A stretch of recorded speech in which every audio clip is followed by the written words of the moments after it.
बिस्मिल्लाहिर्रहमानिर्रहीम, अस्सलाम वालेकुम नाज़रीन, वेरी गुड मॉर्निंग पाकिस्तान। आप देख रहे हैं सच सवेरा। मैं हूँ आपकी मेज़बान महविश चौधरी। उम्मीद करते हैं आप सब लोग खैरियत से होंगे। खूबसूरत दिन का आगाज़ हो चुका होगा।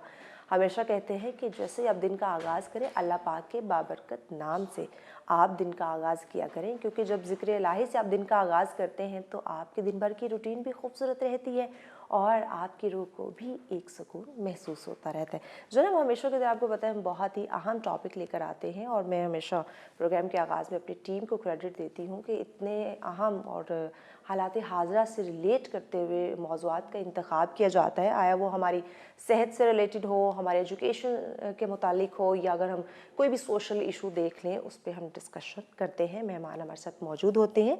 आज भी हम आपकी सेहत पे ही डिस्कशन करने जा रहे हैं। पहला टॉपिक है हमारे प्यारे प्यारे बच्चों के हवाले से। एक ऐसी बीमारी जो मुझे लगता है जिसकी वजह से वालिदैन काफ़ी परेशान दिखाई देते हैं बच्चों को लेके। सांस की बीमारी, दमा अस्थमा जिसे हम कह सकते हैं। अच्छा, सांस की बीमारी के अब डिफरेंट वजूहात हो सकते हैं, डिफरेंट सिम्टम्स हो सकते हैं, डिफरेंट रीज़न्स की वजह से वो आ सकती है। आया वो एक लॉन्ग टर्म बीमारी भी हो सकती है या नॉर्मली भी कोई ना कोई इसको आप कह सकते हैं कि ये इशू हो सकता है। लेकिन ये ख़तरनाक किस हद तक है सांस की बीमारी? क्या ये लॉन्ग टर्म चल सकती है? क्या ये ज़िंदगी भर साथ चल सकती है या इसका बर वक्त इलाज है? अब इसका इलाज क्या है, कैसे हमें पता चले, इसकी अलामात को मद्देनज़र रखना, इसके सिम्टम्स को जो है वो टाइमली आइडेंटिफाई कर लेना, ये बहुत ज़्यादा ज़रूरी हो जाता है, जो कि हम नहीं करते। कहीं ना कहीं हम कहते हैं अच्छा बच्चा खेल रहा है इस वजह से ये इशू हो रहा होगा, ये इसने कुछ एक्स्ट्रा खा लिया है, ठंडा गर्म खा लिया है तो शायद इस वजह से बच्चे को इशू हो रहा होगा, या माँ को प्रॉब्लम हो रही है तो बच्चा फीड कर रहा है तो इस वजह से बच्चे को थोड़ा सा इशू आ गया है। खुद से नीम हकीम, खुद से दवाइयों पे हम आ जाते हैं, जो कि ये भी सेल्फ मेडिकेशन की बात करें तो ख़तरनाक हो सकती है। तो इन तमाम चीज़ों पर हम डिस्कशन करेंगे। मेहमान हमारे साथ मौजूद हैं जनाब हेड ऑफ पीडियाट्रिक्स है doctor Akbar Niazi teaching hospital से आपका ताल्लुक है। जनाब प्रोफेसर डॉक्टर रुबीना जुल्फ़कार साहब हमारे साथ। अस्सलाम वालेकुम डॉक्टर साहबा। वालेकुम बहुत अस्सलाम। शुक्रिया आपने ज्वाइन किया, वक्त दिया। बहुत ही अहम इशू सांस की बीमारी की हम बात करें, आए वो बच्चों की बात करें, बड़ों की बात करें, ये बीमारी हमें सुनने में देखने में मिलती है। सबसे पहले तो बताएं कि सांस की बीमारी या अस्थमा की हम बात करते हैं उसकी कितनी टाइप्स हैं? देखिए, सांस की बीमारी जो है हर सांस की बीमारी को हम दमा नहीं कहते। ठीक है ना। पहले तो ज़्यादा जो कॉमन है या ज़्यादा हम देखते हैं बच्चों में सांस का मसला, वो ज़्यादातर निमोनिया की वजह से होता है। और निमोनिया बच्चों में सारे साल में ही देखा जाता है, मगर कुछ सीजन्स ऐसे होते हैं जिसमें निमोनिया ज़्यादा हो जाता है। और जब भी किसी बच्चे को खांसी हो या सांस का कोई मसला हो तो सबसे पहले हमारा शुबा ये होता है कि निमोनिया ना हो। ठीक है, तो निमोनिया के लिए हम देखते हैं और निमोनिया हर उम्र के बच्चे में हम देखते हैं। और फिर उसमें कुछ बच्चे ऐसे होते हैं जिनको वो जो भी अलामात हैं वो दमे की वजह से आ रही होती हैं। अच्छा। ठीक है ना। जो बच्चों का दमा है वो भी इसी तरह प्रेजेंट करता है, यानी सांस की बीमारी के साथ। मगर जब हम तफसील से बच्चे का मुआयना करते हैं, हिस्ट्री जिसको सारी उसकी बीमारी की तफसील पूछते हैं, तो फिर हम इस नतीजे पे पहुंचते हैं कि ये दमा है और उसको फिर उसके अकॉर्डिंगली फिर उसका इलाज किया जाता है। अब निमोनिया की इकसाम की मतलब आप जैसे बात कर रहे हैं, तो निमोनिया जो है वो उसको किसी ये आप कह सकते हैं कि जो वजूहात हैं उसमें वायरसेस भी हो सकते हैं, बैक्टीरिया भी हो सकते हैं, यानी कि कोई भी इन्फेक्शन जो बच्चों को अफेक्ट कर सकती है उसमें बैक्टीरिया और वायरसेस दोनों हैं। और बाकी रेयर कॉजेज़ भी हैं। टीबी हमारे माशरे में काफ़ी ज़्यादा है, उसके साथ भी कई दफ़ा बच्चे हमारे पास टीबी के बच्चे भी जिनको फेफड़ों की टीबी है, लंग्स की टीबी है, वो भी आ जाते हैं इस सांस के मसले के साथ या खांसी के साथ। ठीक है ना। तो और फिर जो बच्चे कमज़ोर होते हैं, जो जिनकी इम्यूनिटी अच्छी नहीं है, वो क्यों अच्छी नहीं है कि उनका न्यूट्रिशन यानी कि उनकी जो उम्र के हिसाब से उनके ग्रोथ या वज़न होना चाहिए वो वैसा नहीं है। उसकी वजह से उनके जिस्म में जो बीमारी से लड़ने की ताकत है वो कम हो जाती है। ठीक है ना।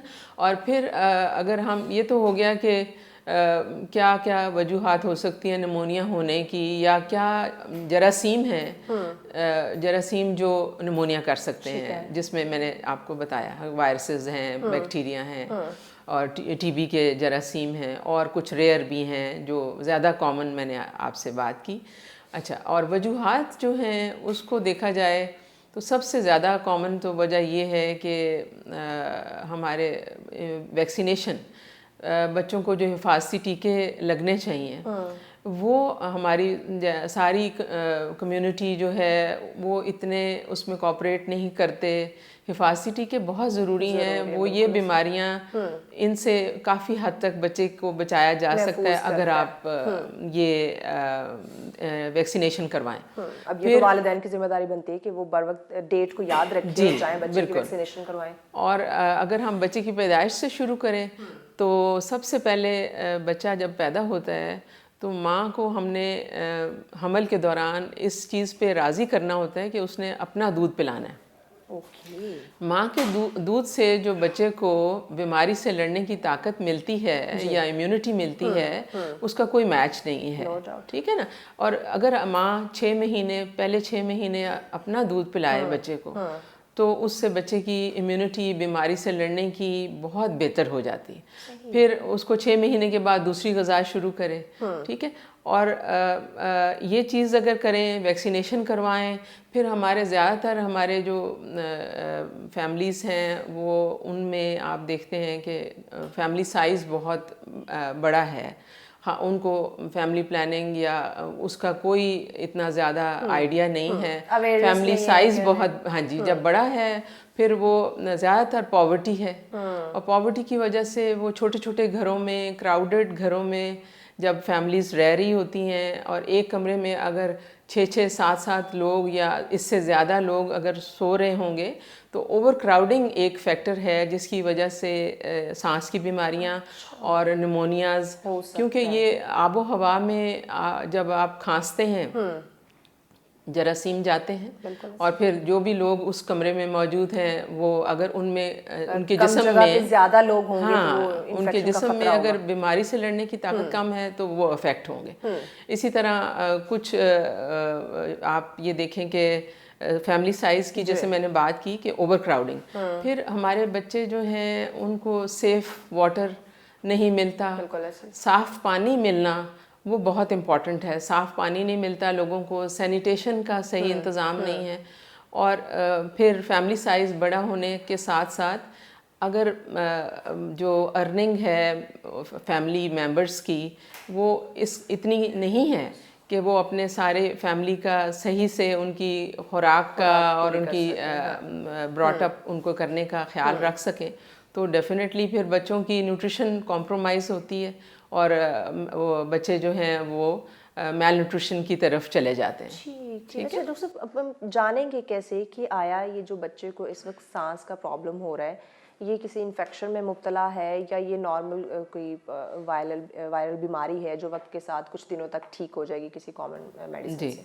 वायरल इन्फेक्शंस जो हैं वो ज़्यादातर इतनी सीवियर नहीं होती हैं, अच्छा। ठीक है ना, या ये कह लें कि उसमें बच्चा बहुत ज़्यादा बीमार नहीं लगता, यानी उसे तकलीफ नहीं होगी इतनी। जी, तकलीफ़ या ये कह लें अलामात जो हैं वो कम होंगी as compare to the bacterial infection, जिसमें बैक्टीरिया कोई ज़िम्मेदार है फॉर दैट डिज़ीज़। उसके अलावा हम जब अलामात डिफरेंट हो सकती हैं, अलामात तकरीबन सेम होती हैं, मगर उसकी सिवेरिटी जो है वो बैक्टीरिया की अगर इन्फेक्शन है तो उसमें ज़्यादा होगी और अगर वायरसेस की है तो कम होगी। अच्छा। फिर वायरसेस के फेवर में और बहुत सारी चीज़ें हमें मिल जाती हैं, और फैमिली मेम्बर्स को भी अगर कोई ज़ुकाम खांसी चल रहा है तो फिर ज़्यादा चांसेस हैं कि वो वायरसेस हैं। और फिर मौसम के हिसाब से भी कुछ चीज़ें लिंक हो जाती हैं। तो इस तरह जब हम तफसील वालिदैन से बात करते हैं, तफसील जानते हैं, तो उससे फिर हमें फिर हमें पता चलता है कि ये ज़्यादा वायरसेस के फेवर में जा रहा है या बैक्टीरियल। वायरसेस की ज़्यादातर जो है आपको एंटीबायोटिक की ज़रूरत नहीं पड़ती। ठीक है। आपको बस उनको अगर वक्ती तौर पर ज़ुकाम खांसी के लिए या बुखार के लिए कोई दवाई देनी पड़े तो उसी से बच्चे सेटल हो जाते हैं। थोड़ा सा उनको रीअश्योरेंस देने की ज़रूरत होती है पेरेंट्स को कि इस दौरान आप बच्चे के खुराक का ख्याल रखें, पानी की कमी नहीं होनी चाहिए, क्योंकि जब सांस तेज़ होता है तो बच्चे के सांस के साथ भी वो जिस्म से पानी की कमी हो रही होती है। अच्छा। आप देखें कि खुराक तो बच्चे की पहले ही कम होगी बीमार होने की वजह से, उधर से फिर सांस तेज़ है, उससे पानी की कमी हो रही है। बुखार अगर है डिहाइड्रेट होने लग जाएगा। बुखार अगर है तो उससे भी पानी की कमी हो रही है जिस्म में। तो ये फिर सारी चीज़ें जो हैं डिहाइड्रेशन जो उसकी वजह से हम पेरेंट्स को बताते हैं कि वो ज़्यादा से ज़्यादा लिक्विड्स बच्चे को देते रहें और रीअश्योर करते हैं कि अगर बुखार हो तो बुखार के लिए पैरासीटामोल दे दें, अगर ज़ुकाम ज़्यादा तंग कर रहा है तो उसके लिए एडवाइस कर देते हैं। मगर हर उसमें हम एंटीबायोटिक वायरसेस अगर हम सस्पेक्ट कर रहे हैं वायरल इन्फेक्शन, जिसमें ज़्यादातर रेस्पिरेटरी सिंसिटियल वायरस उसको बोलते हैं, उस वायरस का नाम है जिसकी वजह से ज़्यादातर इन्फेक्शंस होती हैं, और उसमें सिर्फ इसी से ही बच्चा बेहतर हो जाता है। ठीक है। जबकि अगर बैक्टीरियल है तो फिर उसमें हमें एंटीबायोटिक का यूज़ कंसिडर करना पड़ता है। और मगर फिर वही भी है कि एंटीबायोटिक को भी मिस यूज़ नहीं करना, मुनासिब मिकदार में बच्चे के वज़न के हिसाब से हम बताते हैं कि इतना देना है, चम्मच ये वाला इस्तेमाल करना है, इतनी मिकदार देनी है, इतने फ्रीक्वेंटली देनी है, इतने दिन के लिए देनी है। और फिर वो उसकी कंप्लायंस बहुत इम्पॉर्टेंट है। अगर वो सही तरीके से उसी तरह देते हैं तो फिर डेफिनेटली वो इट विल वर्क। ये सांस की बीमारी जेनेटिक हो सकती है या दमा? जी बिल्कुल हो सकती है। ज़्यादातर ये कह सकते हैं कि बड़ों का जो होता है उसमें शायद ज़्यादा जेनेटिक्स का है रोल, मगर बच्चों में जो दमा होता है वो डेफिनेटली फैमिली हिस्ट्री अगर मिलती है हमें तो उसका रोल है। और अगर फैमिली में दूसरे किसी और किसी पेरेंट्स में से या किसी बहन भाइयों में से किसी को है तो बच्चे को भी चांसेस होंगे। मगर ये ज़्यादातर जो बच्चों का दमा है ये उम्र के साथ साथ ग्रो कर जाता है, यानी they grow out of this problem. वो ऐसा नहीं है कि ये परसिस्ट करे। ज़्यादातर जैसे बच्चे बड़े होते हैं तो ये भी ख़त्म हो जाता है। अच्छा, ख़त्म हो सकता है। मगर ये देखना होता है कि जो चीज़ें बच्चे की दमे के लिए रिस्पॉन्सिबल हो सकती हैं, जिस तरह घर में कोई आपने जानवर रखे हैं या कोई परिंदे रखे हैं, कई दफ़ा परफ्यूम की तेज़ स्मेल या फूलों के पास जाने से स्प्रिंग सीज़न में बिल्लियाँ अगर घर में रखी हुई हैं। अच्छा, फिर कुछ बहुत कम होता है कि कोई फूड आइटम्स से भी एलर्जी हो सकती है। तो अगर ये चीज़ें अगर हमें नज़र आती हैं तो उनको हटाने से ही कालीन, गर्दा, तो हाँ सबसे इम्पॉर्टेंट जो मैं पहले जिसके मुतालिक मैंने बात नहीं की कि अगर माँ बाप में से कोई घर में सिगरेट पी रहा है तो सिगरेट का धुआं बहुत ज़्यादा नुकसानदेह है।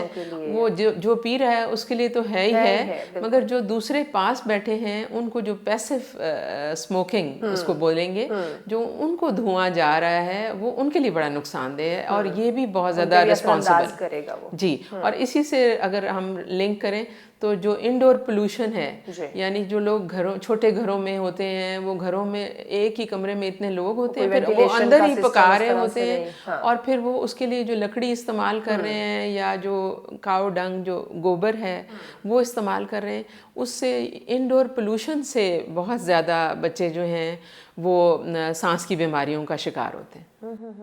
यानी ये रीजंस भी हैं जिन पे हमें फोकस करने की ज़रूरत है। वालिदैन स्पेशली जो बवक्त डॉक्टर के पास नहीं जाते, बच्चे का ट्रीटमेंट नहीं करवाते या उस तरह से मुआयना नहीं करवाते, तो अगर लापरवाही करते हैं तो ये सांस की बीमारी या दमा ये किस कदर ख़तरनाक हो सकता है? जी बिल्कुल। अगर देखिए मेरा ख्याल है पहली तो बात है कि अगर आपके पास सहूलत है, आपके पास डॉक्टर मौजूद हैं तो ज़रूर जाना चाहिए।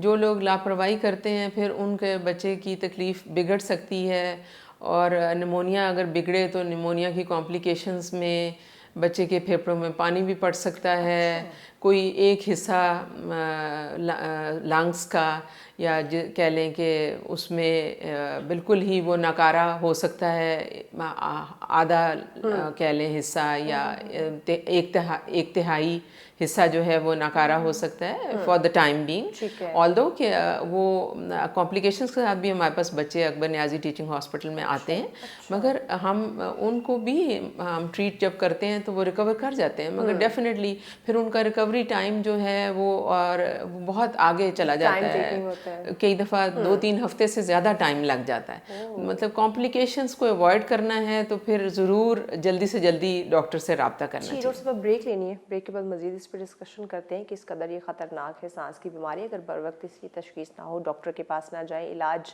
मुमकिन ना बनाया जाए तो कितना ख़तरनाक साबित हो सकता है, किस कदर तकलीफ ये बीमारी हो सकती है, इस पर मजीद बात करते हैं, लेकिन इस ब्रेक के बाद साथ रहिए। बैक नाज़रीन, आप देख रहे हैं सच सवेरा। आज हमारा पहला टॉपिक है हमारे प्यारे प्यारे बच्चों के हवाले से हम बात कर रहे हैं।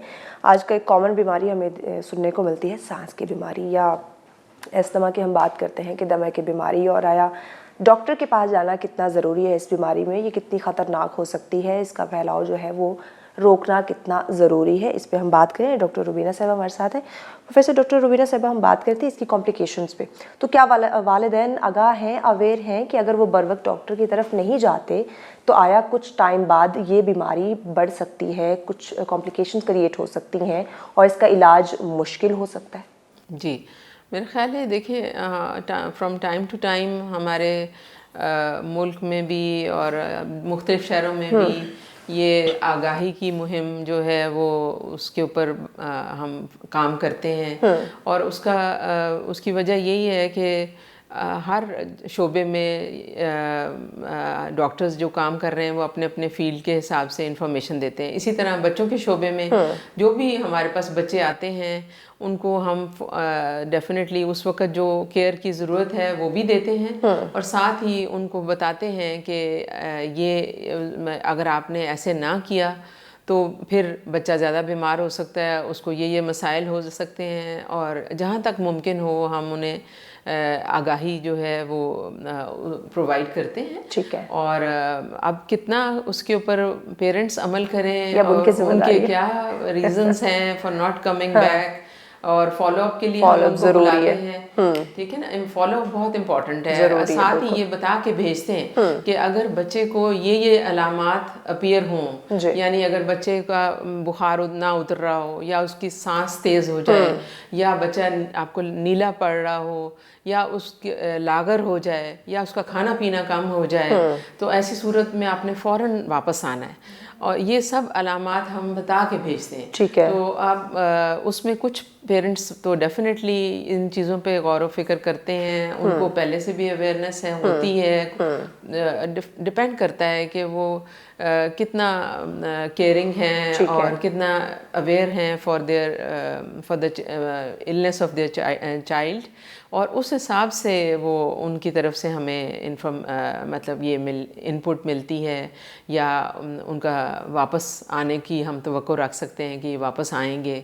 मगर हमारे एंड पर जितना मुमकिन है हमने उनके लिए कोशिश कर रहे होते हैं। हम कोशिश करते हैं खुद भी बताएं, फिर उनसे उसी वक्त थोड़ा सा फीडबैक भी ले लें कि आपको क्या समझ आई है, और फिर हमने कुछ ब्रोशर्स वगैरह भी बनाकर रखे हुए हैं। जो लोग पढ़े लिखे हैं उनको हम मुख्तलिफ जगहों पर, जिस तरह हिफाजती टीके जहाँ लगाने के लिए माँ बाप आते हैं वहाँ पर वो रख देते हैं हम ये इन्फॉर्मेशन, ताकि वो पढ़ेंगे, एक बंदा भी पढ़ लेगा और आगे वो किसी एक से भी बात कर लेगा, अपनी फैमिली में ही अगर बात कर मैसेज जो है वो हमारा पहुँच जाएगा।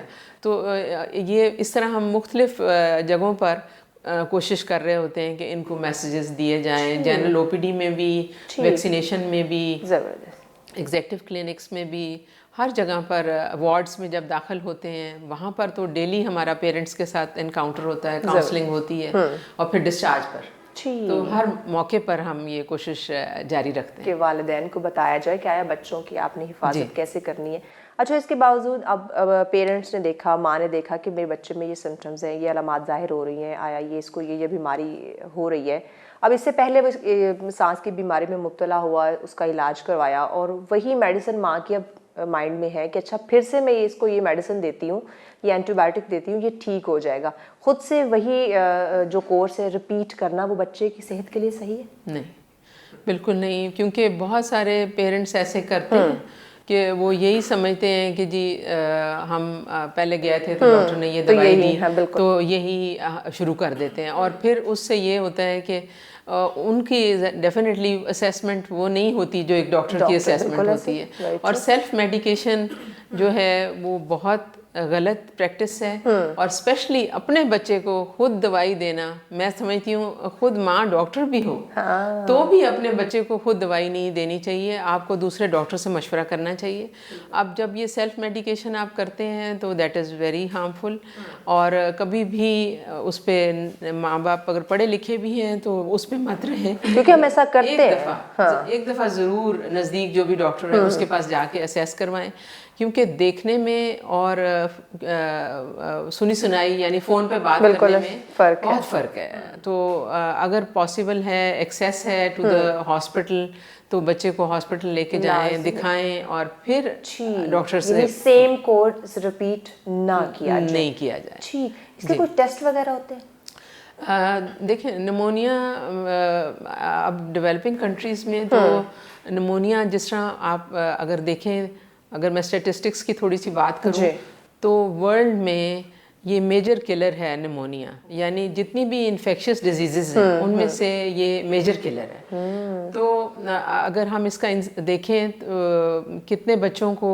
हो रहा है निमोनिया, तो ग्लोबली आप कह सकते हैं कि 1 लाख में से 1400 बच्चों को निमोनिया अगर हो रहा है, और यही फिगर्स जो हैं ये साउथ एशिया में ये एक तरह कह सकते हैं कि डबल, या ये 2500 बच्चों को 1 लाख मतलब 1 लाख बच्चों में से 2500 बच्चों को, जबकि ग्लोबली 1400 बच्चों को हो रहा है। तो साउथ एशिया में वैसे ही इंसिडेंस बहुत ज़्यादा, तो इस वजह से ये नहीं हम कह सकते कि ये कोई मामूली है और ये मेजर किलर है। इसके लिए हमें कोशिश करनी है कि ये सारी जो बातें हमने पहले की जिनसे हम निमोनिया को प्रिवेंट कर सकते हैं, वो वैक्सीनेशन है, ब्रेस्ट फीडिंग माएँ कराएं, और फिर ओवर क्राउडिंग को अवॉइड करें, बच्चों को साफ़ पानी, सैनिटेशन, ये सारी चीज़ें प्रोवाइड करने से हम इसको इसके सेवेरिटी को भी और इसकी तादाद को भी हम नीचे ला सकते हैं, कम कर सकते हैं। जी, इसके ऊपर डेफिनेटली डेवलपिंग कंट्रीज़ में ज़्यादा काम ज़रूरत है करने की। जो भी लोग, जैसे हम डॉक्टर्स जिस हमारे शोबे में ज़्यादा ज़रूरत है इस चीज़ पे ऊपर, हम इस पे हम फोकस करें और ज़्यादा से ज़्यादा अवेयरनेस फैलाएं, ताकि बीमारी जो है वो कंट्रोल में आए, या एटलीस्ट कम तो हो जिसकी वजह से ज़्यादा बच्चे मर रहे हैं।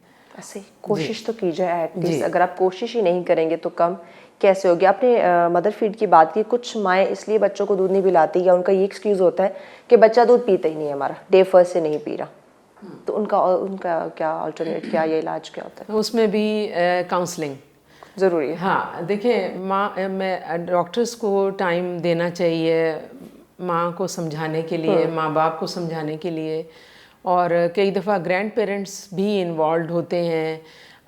और ये माँ की काउंसलिंग जो है वो हमल के दौरान ही शुरू हो जानी चाहिए, और शुरू होती है, ठीक है ना। ये एक बहुत बड़ी जिम्मेदारी है। हाँ जी, और माँ को पहले से तैयार करें कि उसके बच्चे के लिए खुराक उसी के पास है, ऐसे और हो ही नहीं सकता कि माँ का दूध ना हो। आप देखें, हर जानवर अपने बच्चे को अपना दूध पिलाता है, तो इंसान अपने बच्चे को अपना दूध क्यों नहीं पिला सकता? तो ये ज़हन में रखना है माँओं ने कि उनके पास ही खुराक है, ठीक है।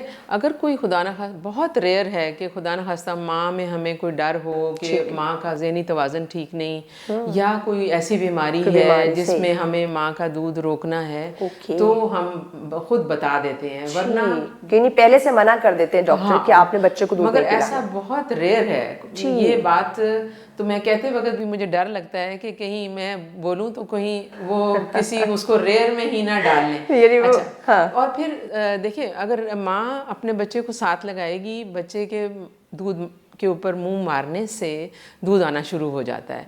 और माँ को सिर्फ लिक्विड्स ज़्यादा लेने, उसको ये बताएं कि ये नहीं हो सकता कि तुम्हारे पास दूध नहीं है, तुम अपने साथ लगाओ। बच्चा जब माँ की छाती पे मुंह मारेगा तो दूध आना शुरू हो जाएगा। उसको सिर्फ अपनी खुराक में लिक्विड ज़्यादा लेने हैं और मुख्तलिफ़ किस्म के लिक्विड्स जो उसको पसंद हो वो ले सकती है। अगर किसी चीज़ पे दिल ना करे तो जब दूध पिलाने बैठे 1 गिलास पानी का पी ले और अपने साथ लगाए बच्चे को। जब भूखा हो बच्चा अपने साथ लगाए, बच्चा मुंह मारेगा तो खुद ब खुद, यानी कि बच्चा बहुत सारी बीमारियों से भी दूर रहेगा, इम्यूनिटी भी बच्चे की माँ के दूध की वजह से मजबूत रहेगी। और जो बड़े हैं उनको भी समझाने की ज़रूरत है। कई दफ़ा वो कह रहे होते हैं कि हाँ जी पिछली दफ़ा भी दूध नहीं आया था, इस दफ़ा भी नहीं आएगा। तो ऐसी कोई चीज़ नहीं है, माँ का दूध होता है और ज़रूर उतरेगा अगर माँ ज़हनी तौर पे रेडी है, खुद रेडी है और पिलाना चाहती है, बच्चे की सेहत का ख्याल चाहती है, सेहतमंद बच्चा चाहती है तो जी। और अगर उसको ये बताया गया है और उसको ये नॉलेज है, अवेयरनेस है कि माँ के दूध का कोई मुतबादल नहीं है, उसी से बेस्ट इम्यूनिटी बच्चे की होती है, कोई ग़िज़ा हो नहीं सकती। हाँ, उसका कोई नेमुल बदल नहीं। ज़बरदस्त। इलाज, सांस की बीमारी की बात करें, दमे की बात करें, इसका परमानेंट इलाज क्या है या इलाज के बाद दोबारा से ये बीमारी रिपीट हो सकती है? देखिए, दमे की बीमारी जो है उसका कोई ऐसा सच परमानेंट इलाज नहीं है। ठीक है। इसमें यही है कि जो चीज़ें हमें नज़र आता है कि जिनकी वजह से बच्चे को दमा हो रहा है या दमे वाली अलामात हो रही हैं, जो कि यही है कि सांस तेज़ होना या खांसी होना। ठीक है। और ख़ास तौर पे कुछ बच्चों में हमें मिलता है कि ये इस सीज़न में इनको ये तकलीफ़ ज़्यादा होती है, और किसी न किसी मौसम में, किसी मौसम में ये, हाँ, तो वो जब ये इस तरह की हिस्ट्री मिलती है तो हम उनको बता देते हैं कि आपने ये चीज़ें अवॉइड करनी।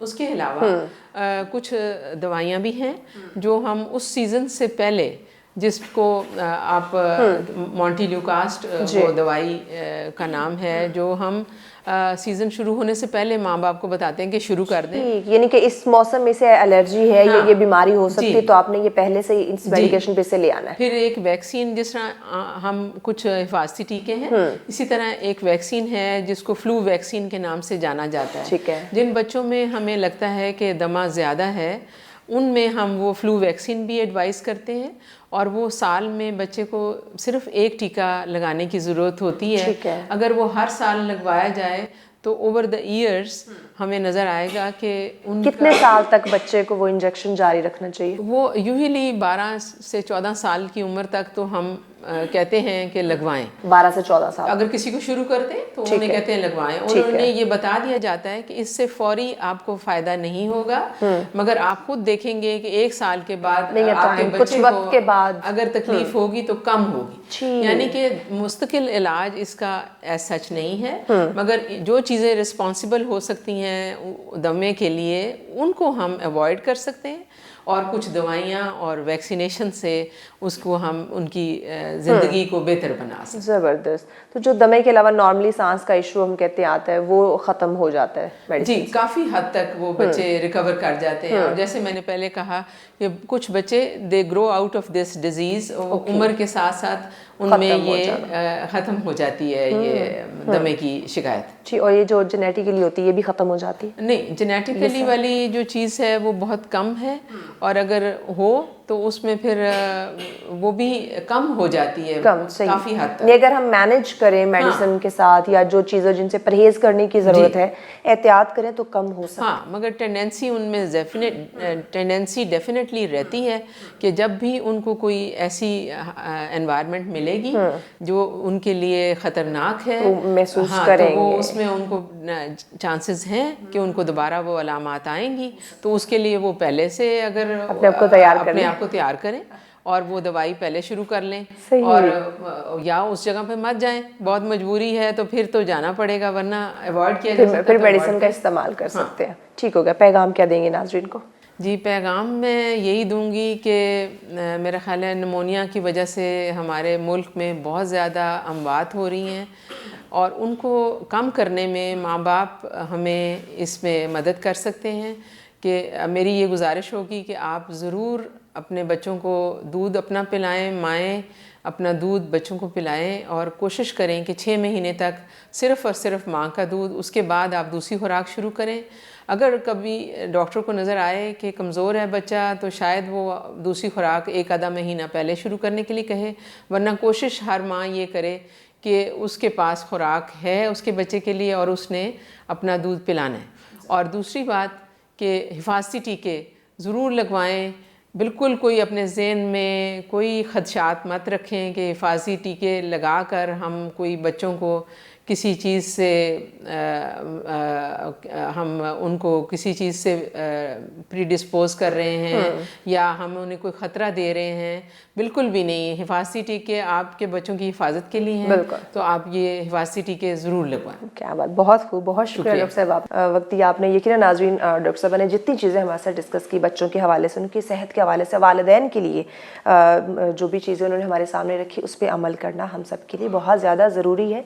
बच्चों की सेहत की हिफाजत उनके वालिदैन ने ही करनी है और कोई मुश्किल काम नहीं है। अगर आप बच्चे पैदा कर रहे हैं तो उनकी हिफाजत करना, उनकी सेहत की हिफाजत करना, अच्छी खुराक, अच्छी ग़िज़ा देना भी आप ही की जिम्मेदारी है। ब्रेक की जाने बढ़ रहे हैं। ब्रेक के बाद अगला टॉपिक भी बहुत अहम है, उस पर डिस्कशन करते हैं, लेकिन इस ब्रेक के बाद साथ रहिए। बैक नाज़रीन, आप देख रहे हैं सच सवेरा। आज का दूसरा टॉपिक भी आपकी सेहत के मुतालिक है। अच्छा, दूसरे टॉपिक की मैं बात करूँ, ये बहुत कॉमन इशू है।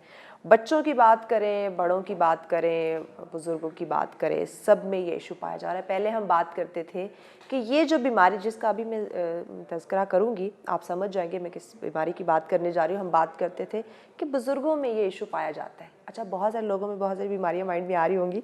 एक ऐसा दर्द जो हम सबको है आजकल, जोड़ों का दर्द, चाहे वो बच्चा है, चाहे वो जवान है, चाहे वो बड़ा बुज़ुर्ग है, जोड़ों का दर्द जो है वो हमें सुनने को मिलता है। अब इसके पीछे क्या वजूहात क्या हो सकती है? वजह नहीं, डेफिनेटली वजूहात हैं कि पहले जब हम देखते थे कि बंदा जब 40 या 50 क्रॉस कर गया, 60 क्रॉस कर गया, तो हम कहते थे अच्छा ये बुज़ुर्ग हो गया तो अब इसके जो है वो जोड़ों में दर्द शुरू हो गया। लेकिन अब छोटे से बच्चे के जोड़ों में दर्द क्यों है, नौजवानों के जोड़ों में दर्द क्यों शुरू हो गए?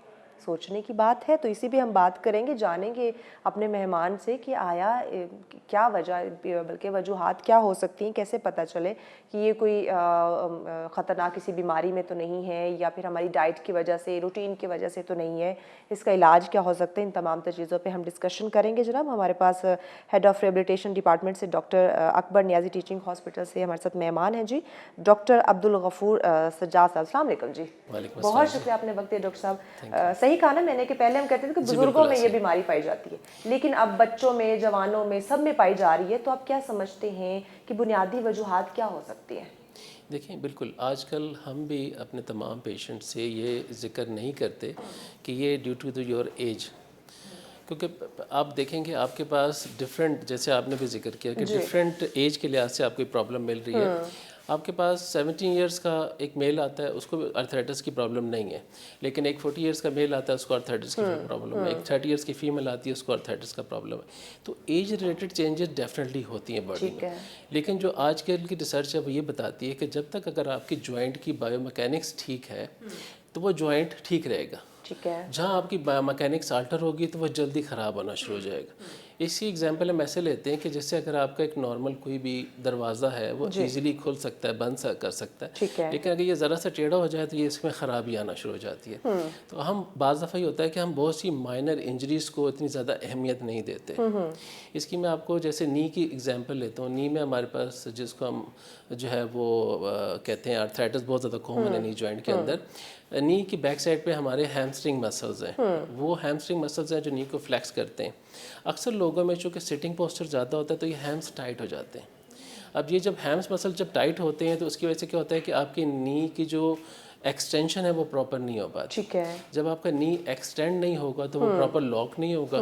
जब वो लॉक नहीं होगा तो वो आपके थाई मसल्स पे लोडिंग ज़्यादा करेगा।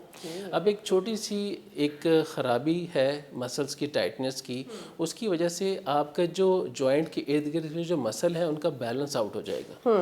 जब बैलेंस आउट होगा तो फिर आपकी जॉइंट्स की बायोमैकेनिक्स आउट हो जाएगी।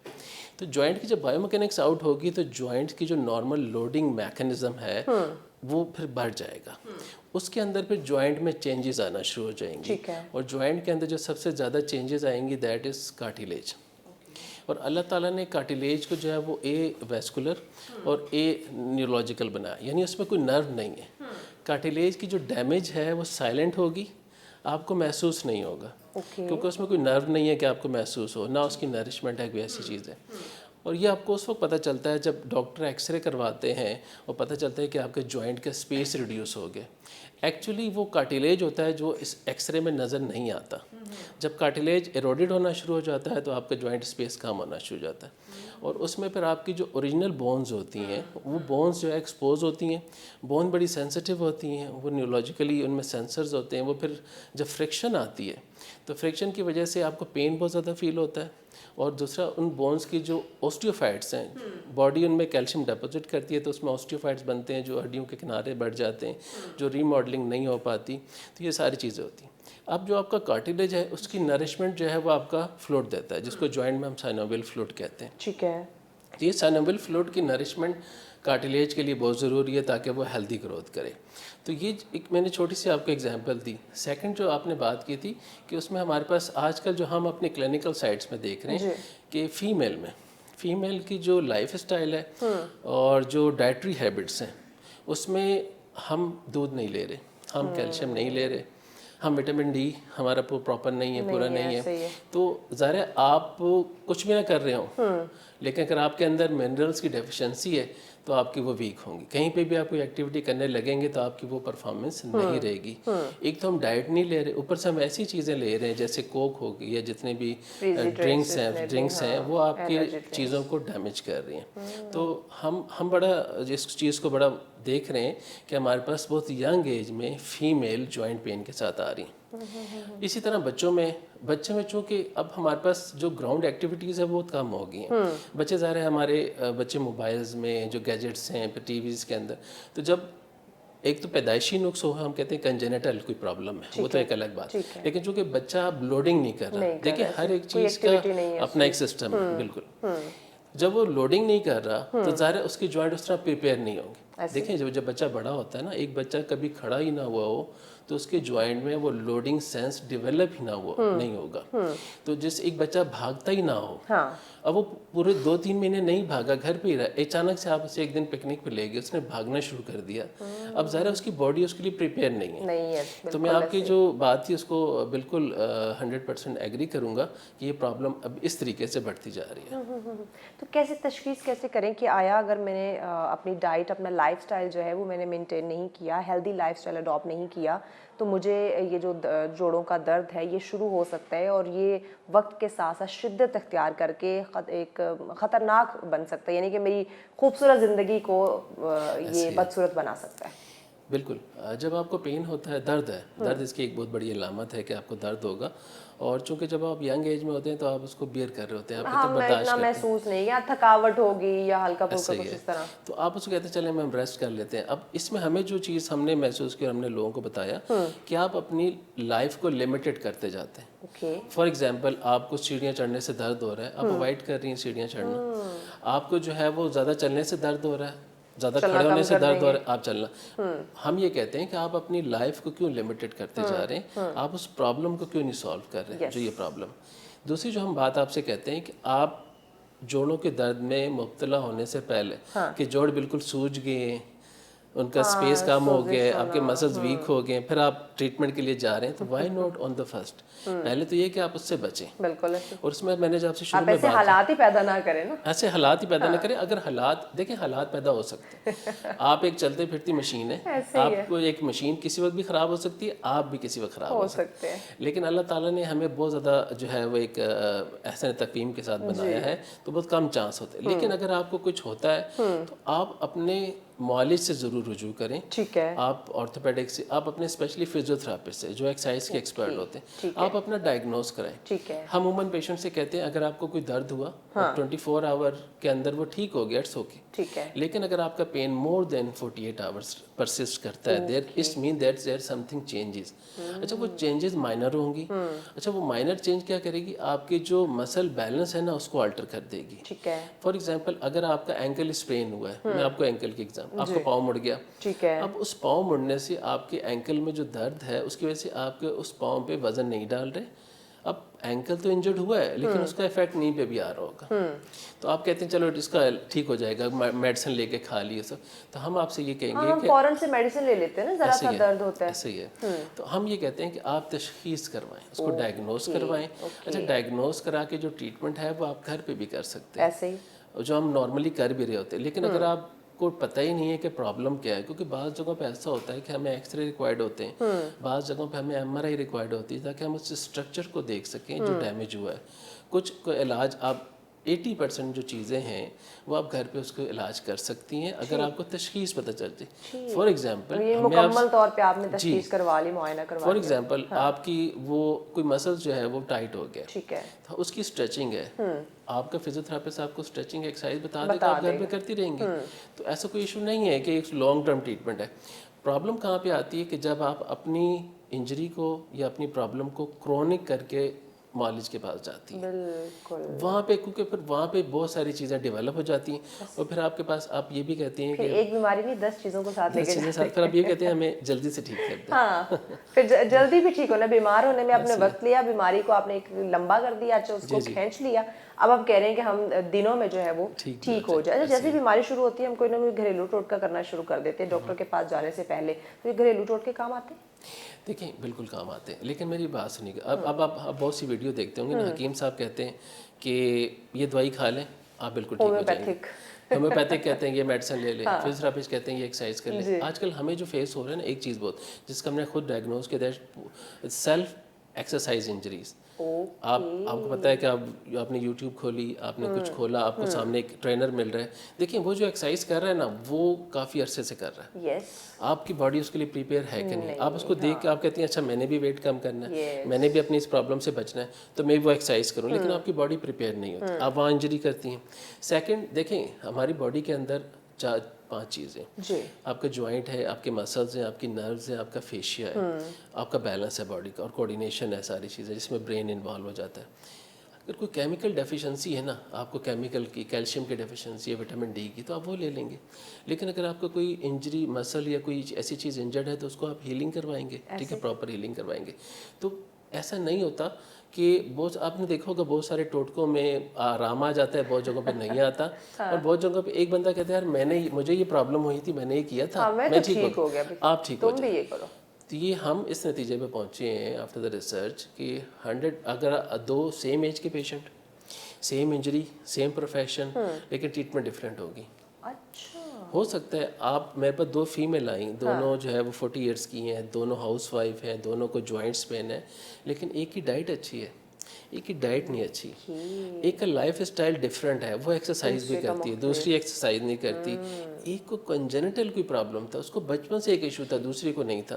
तो ऐसा नहीं हो सकता कि एक बंदे को जिससे आराम आया दूसरे को भी उसी चीज़ों से आराम आए, ये बस आपने थोड़ा सा माइनर सा फर्क है, ये देखना है, ये अब एक डॉक्टर ही समझ सकता है जी। ये हम आम इंसान, हम आम घर में ये एक दूसरे को मशवरे नहीं दे सकते कि मुझे डॉक्टर साहब ने या डॉक्टर साहब ने मुझे ये दवाई दी है तो मैं ठीक हो गया हूँ, तुम भी ये दवाई खाओ तो तुम ठीक हो जाओगी, ऐसा पॉसिबल नहीं है। इसीलिए कहते हैं कि डॉक्टर के पास जाना बेहतर है, आप खुद नीम हकीम जो है वो ना बने। अच्छा, आजकल ये शोल्डर पेन का बड़ा इशू जो है वो सुनने को मिल रहा है, इसके पीछे क्या वजह है? देखिए शोल्डर के साथ सर्वाइकल भी मैं ऐड करना चाहूँगा। जब आप गैजेट्स यूज़ करते हैं, नॉर्मली आपका हेड, आपका स्पाइन है, एक चीज़ बैलेंस है, बायोमैकेनिक्स है, जैसे ही आपका हेड फॉरवर्ड होता है या आपके शोल्डर रोटेटेड होते हैं, स्पेशली फीमेल के अंदर ये प्रॉब्लम ज़्यादा फेस होती है। अब उसमें क्या होता है कि जब आपके शोल्डर्स रोटेट हो गए, एंटीरियरली आ गए, हेड आ गए, तो आपके स्पाइन पे लोड ज़्यादा है, और यू नो दैट हमारे शोल्डर के जितने मसल्स हैं उनकी नर्व सारी स्पाइन से आ रही हैं, तो अगर स्पाइन से नर्व्स इंगेज हैं तो वो इफ़ेक्ट करेंगे आपके मसल्स को, एक चीज़। सेकंड चीज़, अल्लाह ताला ने जो हमारे हिप जॉइंट को स्टेबिलिटी के लिए बनाया, वॉक के लिए बनाया, शोल्डर को बनाया फंक्शन के लिए, तो जो जॉइंट फंक्शनली ज़्यादा होगा उसकी स्टेबिलिटी कम होगी, यानी यहाँ पे मसल्स ज़्यादा है। तो शोल्डर जॉइंट के अंदर कभी भी अगर आपको प्रॉब्लम होगी तो 80-90% प्रॉब्लम होती है आपके मसल्स में। अगर लोअर लिम्ब की प्रॉब्लम होगी तो जॉइंट में, क्योंकि वो लोडिंग पे है, आपका ये फंक्शन क्या है। तो इसमें होता है क्या है कि अगर आपका कोई एक मसल प्रॉपर फंक्शन नहीं कर रहा तो ब्रेन ने तो मूवमेंट एग्जीक्यूट करनी है, ठीक है। फॉर एग्जांपल अगर मेरे शोल्डर, मुझे यूँ शोल्डर उठाने में पेन है तो मैं शोल्डर को यूँ उठा रहा होता हूँ, मैं कंपनसेटरी मैकेनिज्म कर रहा था। उस कंपनसेटरी मैकेनिज्म में क्या होता है कि आप एबनॉर्मल मूवमेंट पैटर्न को डेवलप कर रहे होते हैं ब्रेन, और वो एबनॉर्मल बोन पैटर्न जो है वो आपकी इंजरीज को बढ़ाता है। अच्छा, आपके एक मसल ने अपना काम करना है, लेकिन अगर वो दूसरे मसल का भी काम कर रहा है तो उस पर लोड ज़्यादा है, बिल्कुल ऐसे। तो वो जल्दी इंजर्ड होगा। ठीक है। तो शोल्डर में हमने ये देखा है कि आपकी एक इंजरी एक चेन रिएक्शन स्टेट क्रिएट करती है। ज़्यादातर एंटीरियर साइड पे पेन होता है जिसमें सुप्रास्पाइनल मसल इंगेज होता है जो शोल्डर को स्टेबल करता है। देखें अगर शोल्डर अपनी मैकेनिक्स के मुताबिक मूव नहीं कर रहा, वो एक छोटा सा मसल है जिसने शोल्डर को स्टेबल करना है, तो वो शोल्डर स्टेबल को करना उसके लिए मुश्किल होता जा रहा है, तो वो इंजर्ड होगा। अब वो एक इंजर्ड हुआ है तो उसके साथ साथ जो रोटेटर कफ के मसल हैं जो शोल्डर को स्टेबलाइज कर रहे हैं, वो उनका एक चेन रिएक्शन स्टार्ट हो जाए, फिर आपका बाइसेप मसल भी इंगेज होगा, ये सारी चीज़ें। तो शोल्डर्स के पेन को भी हमने जो है वो इग्नोर नहीं करना चाहिए, क्योंकि शोल्डर जो है वो फिर आपका कंपेंसेटरी मैकेनिज्म में जाता है और आप अमूमन बहुत से लोगों को फ्रोजन शोल्डर डेवलप हो जाता है, लिमिटेशंस हो जाती है शोल्डर्स की कि वो शोल्डर्स को मूव नहीं कर सकते। तो ये फ्रोजन शोल्डर का जो ये दर्द है, इससे ये कितने टाइम तक रह सकता है अगर हमने प्रॉपर इसका इलाज या इसकी जो भी एक्सरसाइज है वो ना की तो? देखिए फ्रोजन शोल्डर जो बुक्स कहती हैं, जो रिसर्च कहती हैं, उसमें 3 स्टेज होते हैं और उन स्टेज के हिसाब से हमें डायग्नोस करना पड़ता है। इसमें जो हमारे अल्लाह ताला ने जॉइंट के ऊपर एक कैप्सूल रखा हुआ है, एक झिल्ली रखी हुई है, तो वो उसमें उस कैप्सूल की इन्फ्लेमेशन हो जाती है। ठीक है। अब ये कैप्सूल चूँकि रिच होता है सेंसरी से भी और पेन रिसेप्टर से भी, तो जब कैप्सूल की इन्फ्लेमेशन होती है, फ्रिक्शन आती है, तो पेन बहुत ज़्यादा होता है, तो पेशेंट अपनी मूवमेंट को लिमिट करता रहता है। ठीक है। अब यहाँ पे आपका जो प्रॉब्लम है वो मैकेनिकल है, अगर आप मेरी बात समझेंगे। मैकेनिकल केमिकल नहीं है, मैकेनिकल है। अब इसमें अगर आप कोई इसको इन डिटेल डिस्कस करते हैं, ब्रेक लेनी है, ब्रेक के बाद नाज़रीन को इन डिटेल बताइएगा, क्योंकि यकीनन ये फ्रोजन शोल्डर का इशू जो है वो आजकल हम सबको सुनने में मिल रहा है, हम सब इस दर्द में मुब्तला है, तो कैसे इसको समझ सकते हैं, इसका इलाज कैसे हो सकता है, ये हम डॉक्टर साहब से जानते हैं, लेकिन इस ब्रेक के बाद साथ रहिए। नाज़रीन आप देख रहे हैं सच सवेरा। आज का हमारा दूसरा टॉपिक है जोड़ों के दर्द के हवाले से। यकीनन एक कॉमन बीमारी है, बच्चे बड़े जवान सब इस बीमारी में मुब्तला हैं। कैसे इसको हम समझ सकते हैं, आया जोड़ों का दर्द क्यों आ रहा है, वजूहात क्या है, क्या हमारा लाइफस्टाइल ऐसा है, हमारी डाइट ऐसी है, हम अपने आप को एक हेल्दी लाइफस्टाइल में हम कन्वर्ट नहीं कर पा रहे, तो इन तमाम चीज़ों को समझना ज़रूरी है।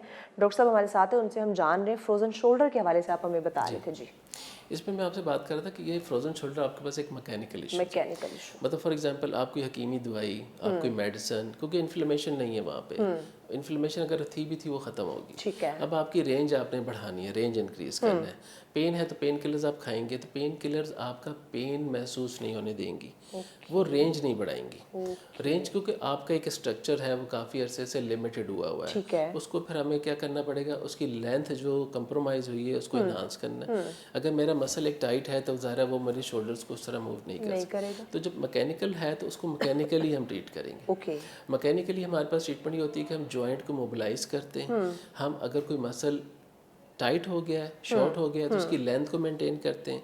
कोई मसल वीक हो गया तो उसकी स्ट्रेंथन करते हैं। बाज़ दफ़ा ये होता है कि फ्रोजन शोल्डर या कोई भी चीज़ जो है वो सेकेंडरी होती है।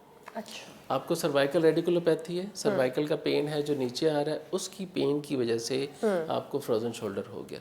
अब आप फ्रोजन शोल्डर को ट्रीट करते रहेंगे तो वो ठीक नहीं होगा जब तक आप सर्वाइकल को पहले ट्रीट नहीं करेंगे। तो again the diagnosis is very important. Second number पे फिर आपकी लाइफ स्टाइल की जो मॉडिफिकेशन है वो टेम्परेली हमें करनी पड़ती है। कोई ऐसी एक्टिविटीज़ है, आप अब मेरे पास आए, आप ट्रीटमेंट करवा के गए, लेकिन आप वही एक्टिविटी दोबारा कर रहे हैं जो उस चीज़ को इन्हांस कर रही। मैं अगेन कहूँगा हम लाइफ स्टाइल मॉडिफिकेशन परमानेंट नहीं देते। हम मरीज़ को ये नहीं कहते अब आपने सारी ज़िंदगी ये काम नहीं करना। हमारी कोशिश होती है कि हम आपको नेचुरल में वापस लेकर आएँ, आप काम करें, आप भागे दौड़ें। और हम ये नहीं कहते अब आपकी एज ऐसी होगी है कि अब आप नहीं कर सकते। अल्हम्दुलिल्लाह हम ये नहीं कहते। अब बहुत सारे हमारे पे पेशेंट आते हैं, अब तो हम सारी ज़िंदगी जो है नमाज कुर्सी पे बैठ के पढ़ेंगे। क्यों कुर्सी पे बैठ करें? आपकी एज का दूसरा बंदा भी पढ़ रहा है। हाँ, आपको प्रॉब्लम है, आपको पेन है, आपके जॉइंट में लिमिटेशंस हैं, आपकी कुछ चीज़ें हैं, आप उनको ठीक करवाएं। वाई आप अगेन अपनी लाइफ को लिमिटेड करते जा रहे हैं? तो अगेन फ्रोजन शोल्डर में बजाय इसके कि आप ऐसे वक्त में अपने मौलिक से रुजू करें कि आपका हाथ बिल्कुल ही फ्रीज हो गया है, आप अर्ली स्टेज में आएंगे। अर्ली स्टेज में आएंगे तो आप जल्दी ठीक होंगे, लेट आएंगे तो देर से ठीक होंगे। बिल्कुल टाइम तो लगेगा। अच्छा, ये हड्डी या जोड़ का कोई इन्फेक्शन भी हो सकता है जिसकी वजह से दर्द बढ़ जाए? बिल्कुल, मैंने आपसे कहा अब आप केमिकल पे आ गई हैं, अब पहले इन्फेक्शन हम है, मैकेनिकल पे थे, अब हम केमिकल पे अब देखिए अगर जैसे हमारे पास बोन्स के अंदर इन्फेक्शन होता है, पस फॉर्मेशन हो जाती है, जैसे टीबी, स्पाइन की टीबी भी हो जाती है जिसको हम कैरीज स्पाइन कहते हैं, इसी तरह ऑस्टियोमाइलाइटिस हो जाता है, बोन का इन्फेक्शन हो। देखिए वो फिर केमिकल, आपको पहले उस इन्फेक्शन को ख़त्म करना है, उस बैक्टीरिया को किल करना है, उसके लिए आप एंटीबायोटिक लेंगे, ठीक है, उसके लिए फिर आप वहाँ पे डिफरेंट मेडिसिन लेंगे। हाँ, उस दौरान जो इन्फेक्शन हुआ था वो इन्फेक्शन हील हो गया है, लेकिन उस इन्फेक्शन के हील होने के बाद उस जगह की जो मैकेनिकल परफॉर्मेंस है वो ठीक नहीं है, उसको भी आप ठीक कराएंगे। ठीक है। फॉर एग्जांपल आपके हम एक कहते हैं कि आपके पास जो है वो एक इन्फेक्शन आर्थराइटिस हो गई, आपके जॉइंट में कोई फ्लूइड आ गया है, पास इन्फॉर्मेशन होगी, आप उस फ्लूइड का टेस्ट करवाएंगे, उसको जो भी एंटीबायोटिक है, जो चीज़ें हैं उसको आप ठीक करवाएंगे। अब वो आपने ठीक कर दी, इन्फ्लेमेशन ठीक कर दी विद मेडिसिन एंड एनीथिंग, अब उसकी वजह से जॉइंट में जो इफेक्ट्स आए हैं उस जॉइंट के इफेक्ट्स को आपने ठीक करना है। ऐसा नहीं है कि आप मेडिसिन खा के आप कहेंगे अब मुझे पेन नहीं है, अब मेरी स्वेलिंग कम है, तो लेकिन मुझे जाने की जरूरत नहीं जाने की, उस सारे एरिया सारे अरसे के दौरान क्या हुआ है कि आपके मसल्स वीक हो गए। अब आप जब आप जाएंगे लोडिंग डालेंगे तो वहाँ पे आपको प्रॉब्लम हो सकती है। खुद से क्या हम तशखीस कर सकते हैं कि जोड़ों का दर्द ये आया हमारी लाइफस्टाइल की वजह से है, या काम का बर्डन ज़्यादा हो गया, या कोई ना कोई बीमारी है? देखिए मैं तो कहता हूँ अल्लाह ताला ने जो दर्द दिया है ना, दैट इज़ ब्लेसिंग। दर्द आपको बताता है कि देयर समथिंग रॉन्ग ना, ऐसे ही है। और वो दर्द आपको ये याद दहानी भी करवाता है कि देयर जो है ना इसको आपने ठीक भी करना है। बिल्कुल हम बिल्कुल अपना सेल्फ डायग्नोज कर सकते हैं, और सबसे बड़ी बात जो आपने की है कि प्रिकॉशन मेजरमेंट कर सकते हैं। अगर कोई एक एक्टिविटी, कोई ऐसी चीज़ आपको इवन पेन नहीं भी कर रही, लेकिन आप कहती हैं आप डिसकम्फर्ट है, फॉर एग्जांपल आपकी एक चेयर है जिस पर आप रोज़ बैठते हैं, आप 2 घंटे बैठते हैं, आप समझते हैं कि आपकी चेयर में आपका एंगल, आपकी एर्गोनॉमिक्स ठीक नहीं है, आपको थोड़ा तंग करती है, आप कहते हैं सो कि अब मैं क्या नहीं चल रहा हूँ सर। अब वो जो डेली की छोटी माइनर सी चेंजेस है ना, वो आपको एक बड़े मेजर माइक्रो से आपकी मैक्रो में लेके जाएंगी। तो आपने उनसे अवॉइड करना है। आपने अपने अपने मैं कंफर्ट जोन की बात नहीं कर रहा कि आपने अपने कंफर्ट को ज़रूर देखना है। ठीक है। आपकी जहाँ पे आपकी फॉर एग्जांपल आप ड्राइविंग सीट पे बैठे हैं, आपकी ड्राइविंग ज़्यादा है, ठीक है, और इसी तरह आप जो ऑफिस आपकी एर्गोनॉमिक्स है, जिस ऑफिस में बैठ के आप काम कर रही होती हैं, आपकी स्क्रीन छोटी है, आप उसको फोकस कर रही होती हैं, तो इन चीज़ों से अगर आप बड़ी स्क्रीन कर लेंगी, आपकी एर्गोनॉमिक्स बेहतर कर लेंगी, तो आप बीमारी में या इंजरी में इंगेज, जोड़ों के दर्द में इंगेज नहीं होंगे। अगर आप इंगेज हो भी गई हैं तो उसमें इनिशियली आपके पास कुछ एक्सरसाइज होती हैं। मैं अगेन कहूँगा हमें नेट से बहुत कुछ मिल जाता है। आपने देखा आपके जोड़ों में दर्द है, आपके घुटने में दर्द है, आपने गूगल पे लिखा, गूगल आपको बता देता है, लेकिन अब वो हो सकता है वो जोड़ का दर्द आपके उस जोड़ में सेकेंडरी हो। ठीक है। आप रनिंग करते हैं, आप वॉक करते हैं, आपको रनर सिंड्रोम हम कहते हैं, जिसमें आपका आईटी बैंड टाइट हो जाता है। ठीक है।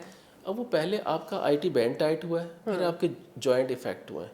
अब आप जॉइंट को ठीक करते रहेंगे, लेकिन आपका जो प्राइमरी काज है उसको आप ठीक नहीं करेंगे तो नहीं होगा। तो सेल्फ एक्सरसाइज आप ज़रूर करें, लेकिन अगेन अगर आप समझ रहे हैं कि ये नहीं कंट्रोल हो रहा, तो आप अपने फिजियोथेरेपिस्ट से या डॉक्टर से जरूर रुजू करें। लाजमी करें। तो जोड़ों के दर्द का इलाज डॉक्टर की तरफ हम आते हैं तो किस तरह से इसका इलाज मुमकिन है? देखिए इसमें अमूमन ऑर्थोपेडिक्स डॉक्टर कहते हैं कि आप जॉइंट की कंडीशन इतनी ख़राब है, इसको रिप्लेस कर दें। अच्छा। रिप्लेसमेंट में प्रॉब्लम क्या है कि आप जॉइंट तो रिप्लेस कर देते हैं, लेकिन बाकी आपके मसल्स, नर्व वगैरह सारी तो वही होती है ना, उसमें अगेन आपकी एक रिहेबिलिटेशन का पूरा प्रोसेस चल रहा होता है। ठीक है। हम ये कहते हैं कि आप अपने जो जॉइंट है, अगर आपका 40% रिसर्च कहती है भी काम कर रहा है, तो उसको हम ठीक कर सकते हैं, हम उसको इन्हांस कर सकते हैं।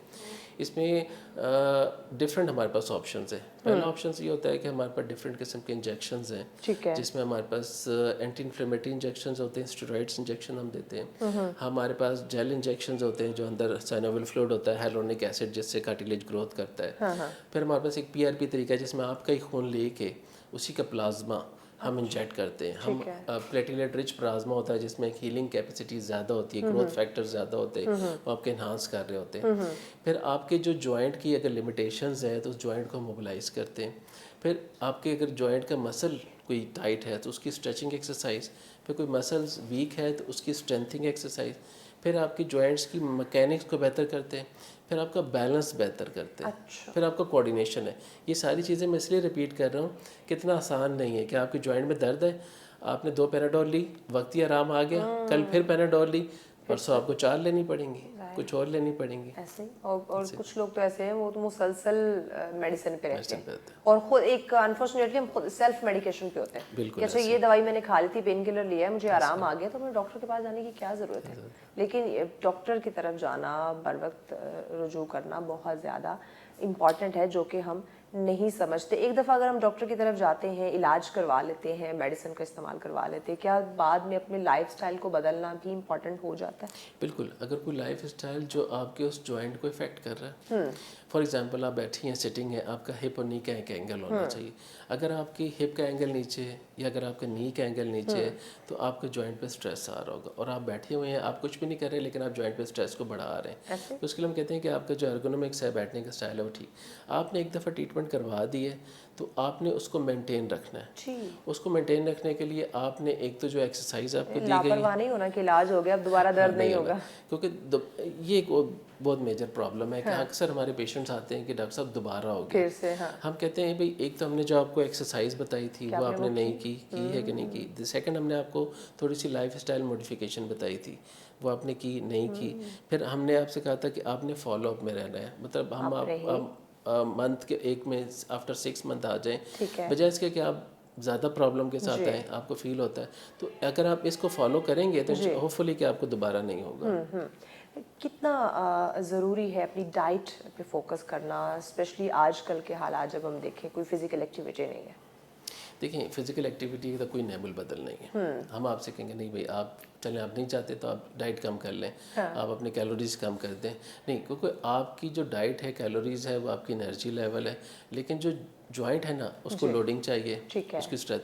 आपकी जैसे नर्व्स है, अब नर्व्स को फुल स्ट्रेच एक दफ़ा चाहिए, दिन में एक दफ़ा भी आपने अपनी नर्व्स को स्ट्रेच कर लिया तो नर्व्स आपकी हेल्दी रहेंगी। आप इसकी जगह विटामिन B6 खा रहे हैं, B12 कर रहे हैं, मेरी नर्व हेल्दी रहे, नहीं, नर्व को मैकेनिकली आपके मसल्स के अंदर वर्क करना पड़ता है सारी चीज़। तो डाइट का बहुत इंपॉर्टेंट रोल है अगर आप में डेफिशिएंसी है। बहुत से डॉक्टर्स या बहुत से हम आपस में सेल्फ मेडिकेशन, जैसे आपने कहा ना कि कैल्शियम ले लो, विटामिन D ले लो, खुद ही हम विटामिन B12 ले लो। अब बगैर ब्लड मिनरल्स डायग्नोसिस के अगर ऑलरेडी आपकी बॉडी में कैल्शियम मौजूद है लेकिन आपके स्टमक में विटामिन D नहीं है तो वो एब्जॉर्ब नहीं होगा, डाइजेस्ट नहीं होगा। आपकी बॉडी में कैल्शियम मौजूद है लेकिन आपके ब्लड में फास्फोरस नहीं है, पोटाशियम नहीं है, तो वो आपकी बोन्स में नहीं जाएगा। तो ये आपको चेक करना पड़ता है कि आपके अंदर डेफिशिएंसी है तो आपने लेना है डाइट में। और इसी तरह हमारे पास, जो कि मैंने आपसे पहले भी कहा था कि एक तो हम हेल्दी डाइट नहीं ले रहे, दूसरा हम ऐसी डाइट ले रहे हैं जो हमारी बॉडी को डिस्ट्रॉय कर रही है। ठीक है, जैसे हमने बात की सोडा ड्रिंक्स की और बाकी जूसेस की, आर्टिफिशियल चीज़ों की भी हमने बात की। जूस, अब फॉर एग्जांपल आप कहते हैं कि भाई हम ने विटामिन C लेना है, अभी सीज़न गुजरा, ऑरेंज है, आप मार्केट जाते हैं ऑरेंज का जूस लेते हैं, it's not from the real, मतलब हम ये नहीं कह रहे, होता है बहुत सारे, लेकिन आपके पास घर पे मौजूद है, आप नेचुरल जूसेस। इसी तरह हमारे पास पेशेंट्स आते हैं, वो कहते हैं हमारे कैल्शियम की डेफिशिएंसी, हम कहते हैं आपकी डाइट में मिल्क है, आपकी डाइट में बनाना है, आपकी डाइट में योगर्ट है, वो कहते हैं हमने कहा नहीं ज़रूरत। देखें, इसमें जो इम्पोर्टेंट चीज़ है that is organic and non organic. ठीक है, अगर आपको ऑर्गेनिक कैल्शियम बनाना से मिल रहा है और बनाना आपके लिए कोई मसला नहीं है खाना, why you go for the calcium tablet. हाँ, अगर आपकी बॉडी में इतनी डेफिशिएंसी हो गई है कि आपको बहुत ज़्यादा मिकदार में चाहिए, then you take it for the matter. तो इसमें हमारा मशवरा ये होता है कि आप ऑर्गेनिक पे रहें, और ऑर्गेनिक में आपको पता है, आप गूगल कर सकते हैं, आप कोई भी चीज़ देखते हैं ना कि किस चीज़ में मुझे अगर पोटाशियम की कमी है तो आप गूगल में डाइटरी निकालेंगे तो बहुत सारी चीज़ें आपके पास आती हैं। तो आप अपनी डाइट्स को बेहतर करके, उसमें अल्लाह ताला का जो एक निज़ाम है ना कि जितने भी मौसमी फल हैं, अगर हम इसको दरिया को कूजे में बंद करें या समंदर को, तो ये होगा कि जो मौसमी फल है वो आप खाएं। हाँ, अगर आपकी सेहत के लिए, अगर आपको कोई डिजीज़ है या डायबिटिक है, डॉक्टर की तरफ से अगर आपको कुछ मना नहीं किया गया तो आप तमाम मौसमी फल खाएं और पाकिस्तान के चारों मौसम को एंजॉय करें, सेहत अच्छी रखें। रिसर्च क्या कहती है कि किस उम्र के लोगों में ज़्यादा ये जोड़ों का दर्द पाया जा रहा है? देखिए, अगर हम अपनी स्टडीज़ को देखें ना, रिसर्चेस को, तो जो यूरोपियन कंट्रीज़ में या अमेरिकन में हम जाएं तो वहाँ जो आपको, वहाँ बुक्स में लिखते हैं कि आफ्टर 60 आपकी एज प्रोसेस स्टार्ट होता है। और हमारे यहाँ अगर कहूँगा ना तो हमारे यहाँ फीमेल में आफ्टर 30 है आपकी जो है वो जब चेंजेस स्टार्ट हो जाती है, because of the life style, because of the dietary habits. तो ये हम इसमें पहले हम कहते थे कि एक एज है, आफ्टर 40 आपके जो समय, ठीक है। लेकिन जब हम देखते हैं अपनी सोसाइटी के अंदर, आपको एक ऐसा भी 80 ईयर्स का मिलता है बूढ़ा शख्स जो अब नमाज नॉर्मल पढ़ रहा है, चल फिर रहा है, पहाड़ों पे जा रहा है, उतर रहा है, सेहतमंद। आपको 30 ईयर्स का एक लड़का मिलेगा, एक बैंकर मिलेगा, कहेगा मेरे तो अभी से जोड़ों में दर्द शुरू हो गए। तो ये अब हम इसको ये कह रहे हैं कि नहीं, ये आपकी बिल्कुल आपकी लाइफ, हाँ ठीक है, अगर मेरे पास एक 30 ईयर्स का प्रॉब्लम के साथ पेशेंट आता है ना, उसको ठीक होना, वो जल्दी ठीक होगा। अच्छा, जो 30 ईयर्स का है, क्योंकि उसकी ये यंग एज है, उसकी मसल के अंदर पोटेंशियल ज़्यादा है, मैं उस सारी एनर्जी को ज़्यादा बूम कर सकूँ। हाँ, ओल्ड एज का पेशेंट है वो थोड़ा टाइम लेगा, ठीक है, सिर्फ टाइम लेगा, ठीक है। बाकी चीज़ें हम ये नहीं कह सकते कि एक ख़ास एज है, उस एज के बाद आपने जो अपनी ज़्यादा तवज्जो देनी है, आप आज ही से तवज्जो दें, आज ही से तवज्जो दें। अगर आप हेल्थ जो है वो एक खूबसूरत खुशगवार ज़िंदगी बसर करना चाहते हैं, पैगाम क्या देंगे नाज़रीन को डॉक्टर साहब?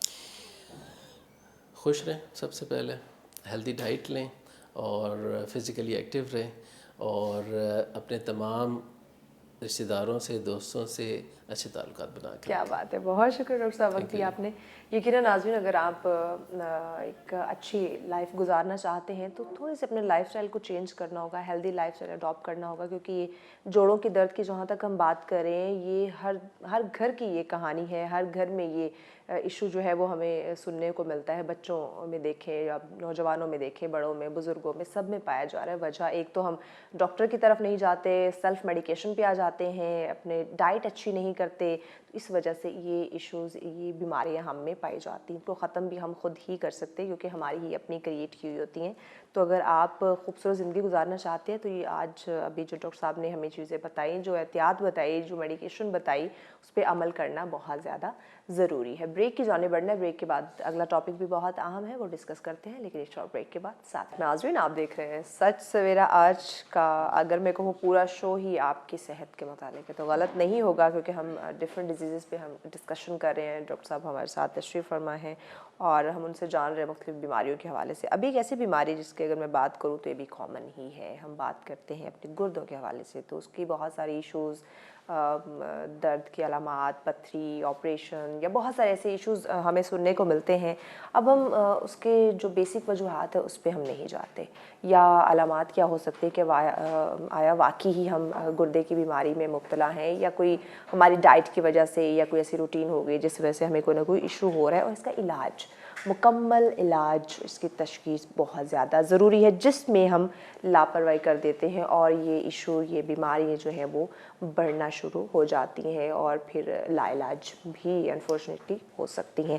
अभी हम बात करेंगे गुर्दे के हवाले से, इनकी बीमारी, इनकी अलामात के ऊपर, डायलिसिस के ऊपर हम बात करेंगे। उसके लिए मेहमान हमें ज्वाइन कर चुके हैं। आपका ताल्लुक़ भी doctor Akbar Niazi teaching hospital से है जी। आप नेफ्रोलॉजिस्ट हैं, डॉक्टर जैस कुमार साहब हमारे साथ हैं। अस्सलाम वालेकुम डॉक्टर साहब, बहुत शुक्रिया आपने वक्त दिया। बताइए, एक तो डायलिसिस क्या है, पहले तो नाज़रीन को ये क्लियर करें। एक्चुअली डायलिसिस जो होता है वो एक ट्रीटमेंट है पेशेंट अच्छा, ये ट्रीटमेंट है। जो मरीज़ अपना जिनके गुर्दे फेल हो चुके होते हैं, ठीक है, उनके लिए ट्रीटमेंट होती है। डायलिसिस की अपनी अक़साम होती हैं, मगर डायलिसिस जो एक किस्म के जो है अपना क्या कहते हैं मॉडलिटीज़, ट्रीटमेंट मॉडलिटीज़ में आती हैं। ठीक, ये ट्रीटमेंट है बेसिक ट्रीटमेंट है गुर्दे की। अब जब हम बीमारियों की बात करते हैं, गुर्दों का फेल हो जाना, अब इसके पीछे क्या बुनियादी वजूहात क्या है कि ये सारा प्रोसीजर कहाँ से शुरू होता है और ये इतना ख़तरनाक क्यों हो जाता है? एक्चुअली गुर्दे की बीमारियाँ, गुर्दा वर्ल्ड वाइड अगर हम देखा जाए तो वो गुर्दा जो है 5वें या 6ठे नंबर पे आता है, जिसमें रीनल फेलियर जिसे कहते हैं गुर्दा फेल हो जाना, ठीक है। उसमें बहुत कॉमन डिजीज़ जो होती हैं वो शुगर, डायबिटीज़ जिसे कहा जाता है, and blood pressure. Diabetes and blood pressure are the very common world wide as well as in Pakistan में भी इतना कॉमन है। तो ये जो हमारे पेशेंट जितने भी हैं अनकंट्रोल डायबिटीज़ के साथ आते हैं या ब्लड प्रेशर के साथ आते हैं, और बहुत सी वजूहत होते हैं। वेरी कॉमन जो डिजीज़ है जो वो डायबिटीज़ और ब्लड प्रेशर है। बाकी इनके जिसे कहते हैं गुर्दे की झिल्ली का लीक हो जाना, वो भी एक बीमारी है, ठीक है। अपने खून के खुलिये अपने आपके साथ फाइट कर रहे होते हैं, वो भी एक बीमारी है, उसमें गुर्दे फेल हो जाते हैं, ठीक है। कुछ ऐसी जैसे ये पथरियाँ होती हैं जो इलाज नहीं होता, हकीम होम्योपैथी के पास जाते हैं, एक वो वजूहत होती है। सबसे दूसरा बड़ा जो है ये obesity and junk food. Obesity जो होती है वो भी गुर्दे को फेलियर की तरफ लेके जाती है, क्योंकि ओबेसिटी खुद एक किस्म की जो है ना वो गुर्दे पे प्रेशर डालती है, ब्लड प्रेशर बढ़ जाता है उसकी वजह से। और फिर आपके जो ये इलाज ना करवाना, गुर्दे की पथरी का इलाज ना करवाना। अच्छा, ये हम चले जाते हैं, सॉरी आपकी बात कट कर रही हूँ, एक तो होम्योपैथी की तरफ चले जाते हैं, दूसरा हम दम दरुद की तरफ चले जाते हैं और उस चक्कर में बीमारी बढ़ जाती है। ये सारी वजूहत हैं। और बहुत सी वजूहत होती हैं। मौरूसी बीमारियाँ होती हैं जिसमें कहते हैं कि गुर्दे की में थैलियाँ बन जाना, जिसे हम कहते हैं ऑटोसोमल पॉलीसिस्टिक किडनी डिजीज़ कहते हैं। वो थैलियाँ अगर बन जाती हैं उसकी वजह से भी गुर्दे फेल हो जाते हैं, मगर वो अर्ली एज में भी हो सकता है, लेट एज में भी हो सकता है। गुर्दे की बीमारियों की बहुत सी वजूहत है, मगर इन सब की ट्रीटमेंट जो है 2 ही ट्रीटमेंट मॉडलिटीज़ होती हैं। या आप डायलिसिस की तरफ चले जाएँ, best treatment, best of choice treatment है वो ट्रांसप्लांट है, ठीक है ना। सबसे बेहतर ये है कि आप ट्रांसप्लांट की तरफ चले जाएं, तो एक तो डायलिसिस से बच जाएंगे। डायलिसिस की अपनी कॉम्प्लिकेशंस होती हैं, ट्रांसप्लांट की अपनी होती हैं, मगर ट्रांसप्लांट जो होता है कहते हैं कि क्या को कहते हैं गोल्ड स्टैंडर्ड ट्रीटमेंट क्या होती है, ठीक है, जिससे जान बच जाए, सारी चीज़ें हो जाएँ, वो सिर्फ ट्रांसप्लांट है। ये कितने परसेंट चांसेस होते हैं ट्रांसप्लांट? ट्रांसप्लांट जैसे आप मतलब ट्रांसप्लांट के भी अपनी स्टेजेस होती हैं। जैसे गुर्दा फेल हो गया, आप गुर्दे डायलिसिस की तरफ नहीं जाते हैं, आप ट्रांसप्लांट की तरफ जाते हैं, तो बेस्ट तो ये कि आप ट्रांसप्लांट की तरफ चले जाएं, डायलिसिस मत करवाएं। जैसे गुर्दा लगता है 1-2 सेशन डायलिसिस के होंगे, गुर्दा लगेगा आपका, आपकी ट्रीटमेंट हो जाएगी, आप डायलिसिस से बच जाएंगे और लाइफ आपकी जो है सेटल हो जाएगी, आप अपने रूटीन वर्क में आ जाएंगे। ठीक। अब डॉक्टर साहब सुनने वाले कह रहे होंगे कि डॉक्टर जयेश कुमार साहब कितनी आसानी से कह रहे हैं आप डायलिसिस की तरफ ना जाएं, ट्रांसप्लांट करवा लें, आपकी जान बच जाएगी। अब बताएं कि ये जो तरीका इलाज है ये हर कोई अफोर्ड कर सकता है? ट्रांसप्लांट या डायलिसिस दोनों की अगर हम बात करें, डायलिसिस तो हर बंदा ही अफोर्ड कर सकता है, इसमें कोई मसला नहीं है। डायलिसिस का इतना बड़ा इशू नहीं होता, ट्रांसप्लांट का इशू होता है। ठीक है। उसमें क्योंकि आपकी फैमिली से ही गुर्दा लेना होता है, फैमिली का ही गुर्दा होता है, उससे ट्रांसप्लांट होता है। मगर डायलिसिस तो आपके पाकिस्तान में मोर देन मतलब 200,000 से ज़्यादा यूनिट बने हुए हैं, पेरीफ्रीज में as well as urban cities में भी बने हुए हैं। तो रूरल अर्बन दोनों एरियाज़ में आपके मोर देन 200,000 से ज़्यादा यूनिट हैं, वहाँ तो डायलिसिस इजीली करा सकते हैं। डायलिसिस कितनी ज़्यादा एक्सपेंसिव नहीं होते, ट्रांसप्लांट होता है। ओके। अब ये एक और चीज़ कि ये आपकी अपनी फैमिली में से ही किसी ने आपको गुर्दा देना है, तो क्या इतना बड़ा किसी का दिल होगा कि खुद एक गुर्दे पे जिंदगी गुजारे और दूसरा किसी को नहीं? लेकिन बाय बर्थ भी आपका अगर एक गुर्दा वो उसमें जी रहे होते हैं ना, बाय बर्थ भी होता है। हाँ। एक गुर्दा आपका खराब हो जाता है तभी आप जी रहे होते हैं, एक गुर्दा निकाला जाता है पथरियों की वजह से या किसी बीमारी की वजह से, बात है किसी को अंडरस्टैंड करवाने, तभी आप जी रहे होते हो ना। बस आप अपने हेल्थ पे ज़्यादा जोर दें, बाकी तो अल्लाह बेहतर करने वाला होता है। डाइट का इसमें रोल है, बहुत बड़ा रोल है। हम क्योंकि बेसिकली हम डाइट के बारे में तो सोचते ही नहीं है ना, हमें जो मिला हमने खा लिया, ठीक है ना, जब जो जिधर जहाँ मिला जैसे मिला खा लिया, हम पेट फुल भर कर खाते हैं। हम ये नहीं देखते कि हमने क्या खाना है, कितना डाइट खाना है, कौन सी डाइट लेनी है, किस वक्त क्या खाना है, हम ये नहीं देखते, ठीक है ना। अगर हमें सेब रात को मिलता है तो हम रात को खा लेते हैं, सुबह में मिलता है सुबह में खा लेते हैं, जहाँ चिकन मिल गया, गोश्त मिल गया, खा लेते हैं, ठीक है। तो डाइट आपकी मॉडिफाई होनी चाहिए, हेल्दी डाइट होनी चाहिए, ज़्यादातर वेजिटेबल्स आपके होने चाहिए। लाइफ में सबसे बेस्ट डाइट जो है वो, बेशक आप चिकन इस्तेमाल करें, गोश्त इस्तेमाल करें, उसके साथ साथ वेजिटेबल ज़रूर इस्तेमाल करें। सब्जियों का जो है वो बहुत बड़ा रोल है हमारी ज़िंदगी में। हम मुख्तलिफ मेडिसिन का इस्तेमाल करते हैं, कोई छोटी मोटी डिजीज़ होगी, सेल्फ मेडिकेशन कर ली, या कहीं भी बॉडी में कहीं भी कोई भी दर्द है उसके लिए मेडिसिन का इस्तेमाल कर लिया, या कोई ना कोई लोग किसी न किसी ड्रग्स में जो है वो इन्वॉल्व होते हैं। तो क्या ये चीज़ें भी हमारे गुर्दे पे असरअंदाज होती हैं? बिल्कुल, इसको काउंटर मेडिकेशन कहते हैं कि स्टोर पे गए, आपने कहा मुझे पट्ठे में दर्द तो दवाई ले लो, तो पट्ठे की दवाई उन्होंने दे दी कि चले जी ये ले लें आपका पट्ठा सेट हो जाएगा। अब पता नहीं उसमें दवाई में क्या है क्या नहीं है। वही दवाई जो होती है आपके गुर्दे पे इफेक्ट करती है, और ये एक मेन काज है आपके गुर्दे फेल होने का, ठीक है। तो काउंटर मेडिसिन कभी भी नहीं लेनी चाहिए। और जब भी अगर कोई ऐसा पट्ठे का दर्द हो या कहीं भी दर्द हो, आप डॉक्टर के पास जाएँ, डॉक्टर को दिखाएं, वो मेडिसिन जो लिख कर देता है आप इस्तेमाल करें। डेफिनेटली आपका पट्ठे का दर्द की दवाई लेंगे ठीक तो हो जाएगा, मगर गुर्दा आपका चल।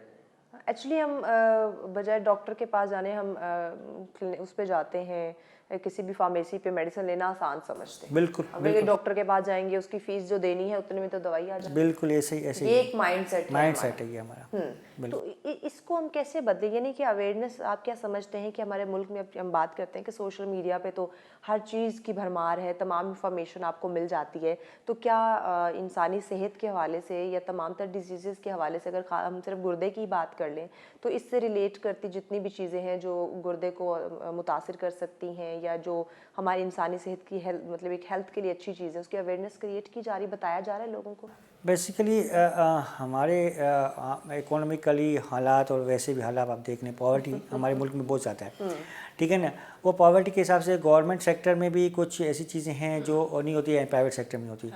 आइडियली एजुकेशन प्रोग्राम आपके गवर्नमेंट सेक्टर में होने चाहिए, प्राइवेट सेक्टर में होने चाहिए। Media is a main role to promote the education, मतलब हेल्थ एजुकेशन पे वो प्रमोट करे, हेल्थ एजुकेशन के बारे में लोगों को बताए, ज़्यादा से ज़्यादा प्रोग्राम जैसे आप कर रहे हो, तो ऐसे प्रोग्राम जैसे आपका, this is my second time I am here with you, ठीक है। तो ये हेल्थ एजुकेशन पे जितने प्रोग्राम होंगे उस पर आपका फ़ायदा होगा, नंबर 1। नंबर 2, गवर्नमेंट सेक्टर में as well as private sector में वंस ए ईयर एक स्क्रीनिंग प्रोग्राम होना चाहिए। स्क्रीनिंग प्रोग्राम से आपके सारी बीमारियों का तकरीबन पता चल जाता है, अर्ली एज से लेकर एल्डर तक, एल्डरली एज तक, तो उसका पता चलता है कि किसको क्या प्रॉब्लम है। यानी कि किसी को कोई ऐसी खतरनाक बीमारी तो ऐसी नहीं है, स्क्रीनिंग होनी चाहिए, स्क्रीनिंग और अवेयरनेस, दो, एजुकेशन अवेयरनेस होनी चाहिए और स्क्रीनिंग होनी चाहिए। ये प्रोग्राम गवर्नमेंट लेवल पे होने चाहिए, प्राइवेट सेक्टर लेवल पे होने चाहिए, एज वेल एज मीडिया जो हमारा वो भी एक जिस तरीके से अवेयरनेस दे रहा है, तो ये भी एक किस्म की स्क्रीनिंग है। लोगों को थोड़ा सा पता चलता है, जी हाँ जी मुझे शुगर है, तो जाता है डॉक्टर के पास जाता है। तो मीडिया का बहुत बड़ा रोल है आज की तारीख में, डिजिटल मीडिया का, पेपर मीडिया का, सोशल मीडिया का बहुत बड़ा रोल है। और इस पर मैं तो ये कहता हूँ फ्रीक्वेंटली प्रोग्राम होने चाहिए। गुर्दे की बीमारी पे तो डेफिनेटली होनी चाहिए, ठीक है। और बाकी बीमारियां हैं, क्योंकि सारी बीमारियां जो आके अल्टीमेटली जितनी दवाइयां होती हैं, कुछ गुर्दे से निकलती हैं, कुछ जिगर से निकलती हैं, तो अल्टीमेटली गुर्दे पे इफेक्ट ज़रूर करती हैं। तो गुर्दे की बीमारी का मेरा अपना ख्याल है कि ऐसा प्रोग्राम हो, 1 से मंथली प्रोग्राम होना चाहिए, लोगों को अवेयरनेस होनी चाहिए और रूरल एरियाज़ में जाना चाहिए प्रोग्राम। अच्छा, गुर्दे में पत्थरी ये क्यों होती है? इसकी बहुत वजूहत होती हैं, क्योंकि डाइट जो है ना वो दोबारा मैं वो डाइट की बात करूँगा। हमारी डाइट ऐसी है, जंक फूड है और ये चीज़ें हैं, पानी हमारा ऐसा है, कुछ बेल्ट ऐसे हमारे हैं उसमें पत्थरियाँ बन जाती हैं। मोस्ट ऑफ टाइम जो आपकी बनती है कैल्शियम, जी मुझे पट्ठों में दर्द था, मैं कैल्शियम ले लिया, पानी कम इस्तेमाल करते हैं, तो ठीक है ना, कैल्शियम ले लिया, कैल्शियम के डिपॉजिट हो जाते हैं, क्रिस्टल डिपॉजिट हो जाते हैं, उसकी वजह से आपकी बन जाती हैं। और गोश्त खाने से, बड़ा गोश्त हम ज़्यादा खाते हैं, उसके यूरिक एसिड की पत्थरियाँ बनती हैं। तो डाइट आपकी जो है दोबारा इम्पॉर्टेंट है, आप अपनी डाइट को मॉडिफाई करके रखें और लिमिट में आप इस्तेमाल करें, पानी ज़्यादा इस्तेमाल करें, पानी का ज़्यादा से ज़्यादा इंटेक। और हम कहते हैं हमने चाय कॉफ़ी ले लिया, हम पानी पीने का दिल नहीं चाह रहा, हमें प्यास महसूस नहीं हो रही, तो हम पानी क्यों पिए? बिल्कुल यू आर राइट। हम ये जो फ्रीजी ड्रिंक्स है ये भी गुर्दे को नुकसान देते बिल्कुल, ये जो आपकी ये कौन सी स्टिंग हैं, जितने एनर्जी ड्रिंक्स जो हैं और ये कोको कोलास, पेप्सीज, ये सारी जितने भी हम कह रहे हैं हैं, energy they drinks, also cause the stones in the kidneys as well as they damage the kidneys. ये जो specially Red Bull and Stings जो होती हैं, ये तो बड़ी खतरनाक होती हैं। खतरनाक। और हम बड़े शौक से पीते हैं, एनर्जी ड्रिंक है, हम थके हुए हैं, अच्छा ये एक हम कैन पी लेंगे तो हमें बड़ी पावर आ जाएगी। इसकी जगह पे फ्रूट इस्तेमाल कर लो, सबसे बेस्ट यही है, पानी इस्तेमाल करो, फ्रूट इस्तेमाल करो। मतलब आप एप्पल आपको मिल जाएगा, 2 केले आपको मिल जाएंगे मार्केट में, 5 मतलब जितने की आपके ड्रिंक है, मेरे 100 रुपीज़ की होगी ड्रिंक, आई थिंक सो। तो 100 रुपीज़ के आप फ्रूट ले लो, उसको चाट बना कर इस्तेमाल कर लो। एक एप्पल, एक सेब ले लो, एक एप्पल ले लो, 2 बनाना ले लो, एक चेरी ले, 200 सी चेरी ले लो, बना कर वो खा लो, सबसे बेस्ट है। या इसका फ्रेश जूस बनाकर घर में इस्तेमाल करो, दैट इज़ द बेस्ट। ज़्यादा वो आपके लिए बेहतर रहेगा। गुर्दे की बीमारी की तशखीस के लिए क्या आप पहले टेस्ट करते हैं? बिल्कुल, इसकी स्क्रीनिंग होती है और उसके टेस्ट भी होते हैं। जैसे हम कहते हैं गुर्दे के टेस्ट, क्रेटिनिन करवाना होता है, अल्ट्रासाउंड करवाना होता है, पेशाब का टेस्ट जो बड़ी इंपॉर्टेंट होता है वो करवाते हैं, उसमें हमें पता चलता है कि कौन सी बीमारी है। और इन गुर्दे की बीमारियों के साथ साथ आपके जो खून की, जिसे हेमोग्लोबिन कहते हैं, वो कम हो जाता है, क्योंकि आपके एक एज होती है जिससे आपका खून हड्डियों से बनता है, फिर एक एज ऐसी आती है जिसका आपका खून जो बनता है गुर्दे से बनता है। तो गुर्दे से अगर गुर्दे की बीमारी होती है तो खून की कमी होती है, और खून की कमी आपको जो है ना आपके जिगर को, गुर्दे को ख़राब करती है, दिल को ख़राब करती है, दिमाग को भी मतलब उस पर इफ़ेक्ट करती है। बहुत सी चीज़, आपकी लाइफ जो है क्वालिटी इम्पेयर हो जाती है, एचपी अगर कम हो जाए। सही। गुर्दे की बीमारी का कोई स्पेसिफिक कोई एज है या किसी भी उम्र में? किसी भी एज में हो सकता है, चाहे बाय बर्थ से लेकर 80+ तक, वो किसी भी वक्त हो सकती है। क्योंकि मैंने कहा सारी बीमारियां जितनी भी हैं आपकी दुनिया में बीमारियां, अल्टीमेटली कहीं ना कहीं वो गुर्दे पे ड्रग्स की वजह से या बीमारी की वजह से या किसी न किसी की वजह से एम्पेयरमेंट थोड़ी बहुत आती है, नंबर 1। नंबर एज के साथ एम्पेयरमेंट होती है, जैसे जैसे आपकी एज बढ़ती है वैसे वैसे आपके जो है ना डीजेनरेटिव चेंजेस आपकी बॉडी में आना शुरू हो जाती हैं। जैसे पट्टे आपके कमज़ोर होते हैं, कहते हैं जी मेरे हड्डी गोडों में दर्द हो रहा है, मतलब वो इसी तरह से आप हड्डियों में दर्द हो रहा है, इसी तरह के डीजेनरेटिव चेंजेस भी आपकी है गुर्दे में भी आती है। ठीक हो गया। क्या ये जेनेटिकली हो सकते हैं? बिल्कुल बिल्कुल, जेनेटिकली मैंने कहा मौरूसी बीमारियाँ, पहले इनहेरिटेड या मौरूसी बीमारियाँ बहुत सी हैं, वो होती हैं, बचपन से भी होती हैं, पैदाइशी भी होती हैं और उसके बाद जाके हो जाती हैं। पैदाइशी जैसे गुर्दे में पथरियाँ भी हो सकती हैं, थैलियाँ भी गुर्दे में, जैसे सिस्टिक किडनी डिजीज़ कहते हैं, वो भी बन सकती हैं। ग्लोमेरुलोनेफ्राइटिस भी होता है, बच्चों में होता है, वेरी कॉमन काम। अगर बर वक्त इसकी तशखीस नहीं होती, हम डॉक्टर से रुजू नहीं करते, जाके मुकम्मल ट्रीटमेंट अपना इलाज नहीं करवाते, तो क्या ये जानलेवा हो सकता है? डेफिनेटली, क्योंकि अल्टीमेटली इन्होंने तो दिल को इम्पेयर करना है ना, दिल और दिमाग को तो इम्पेयरमेंट लेकर आते हैं ना। गुर्दे को आप छोड़ देते हो तो वो जाके डायरेक्टली उनके क्रेटिनिन, बेसिकली सिंपल अल्फाजों में हम बताएं कि ये एक किस्म का जहर है, ठीक है ना। जब आपके बॉडी में जहर होता है तो वो क्या करता है, पूरी बॉडी में फैल जाता है, तो वो आपको दिल पे भी इफेक्ट करता है। एक क्रेटिनिन की वजह से मोर देन 300 केमिकल्स ऐसे सीक्रेट होते हैं जो आपके बॉडी के एक एक पार्ट को इफेक्ट करते हैं। तो बेहतर तो यही है कि मेरा अपना ख्याल है कि थोड़ा सा भी आपको तो कहीं भी मसला है, डॉक्टर के पास जाएँ, अपना स्क्रीनिंग करवाएं, अपना इलाज करवाएं।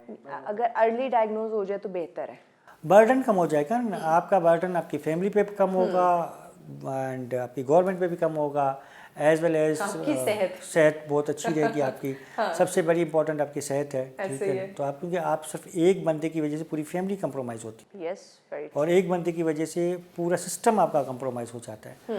तो मेरा अपना यही ख्याल है कि अगर किसी की फैमिली में गुर्दे की बीमारी है तो वो पूरी अपनी फैमिली को स्क्रीन करवाएं। अगर किसी को शुगर की बीमारी है तो शुगर को स्क्रीन करवाएं, ठीक है। अगर कोई पेशेंट आपका डायलिसिस पे है तो आप उसकी फैमिली को कहें कि जी वो अपने आप को स्क्रीनिंग करवाएं, पता चलेगा कि ये हमारी फैमिली में तो नहीं चल रही है। तो डायलिसिस जो है वो बहुत इंपॉर्टेंट है, वो ट्रीटमेंट है। लोग डरते हैं डायलिसिस से। डायलिसिस एक होता है पेट के ज़रिए होता है, एक डायलिसिस आपका जो होता है वो मशीन के ज़रिए होता है, ठीक है। दोनों इफेक्टिव होते हैं, दोनों अच्छे होते हैं, ठीक है ना। इसको डायलिसिस को, इससे डरे मत, ये ट्रीटमेंट समझे। अच्छा, डरते क्यों है इससे?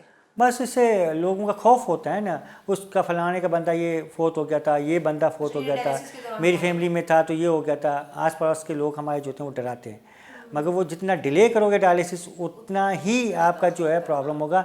जितना अर्ली डायलिसिस पे जाओगे तो ट्रीटमेंट होती है, बाकी चीज़ें आपकी बेहतर हो जाती है। यकीन, और उतना बेहतर होगी। पैगाम क्या देंगे नाज़रीन को? मैं ये कहूँगा कि अगर कोई फैमिली में या आपके आसपास में कोई बीमारी है, गुर्दे की बीमारी है, उनको कहें स्क्रीनिंग करवाएं, ठीक है।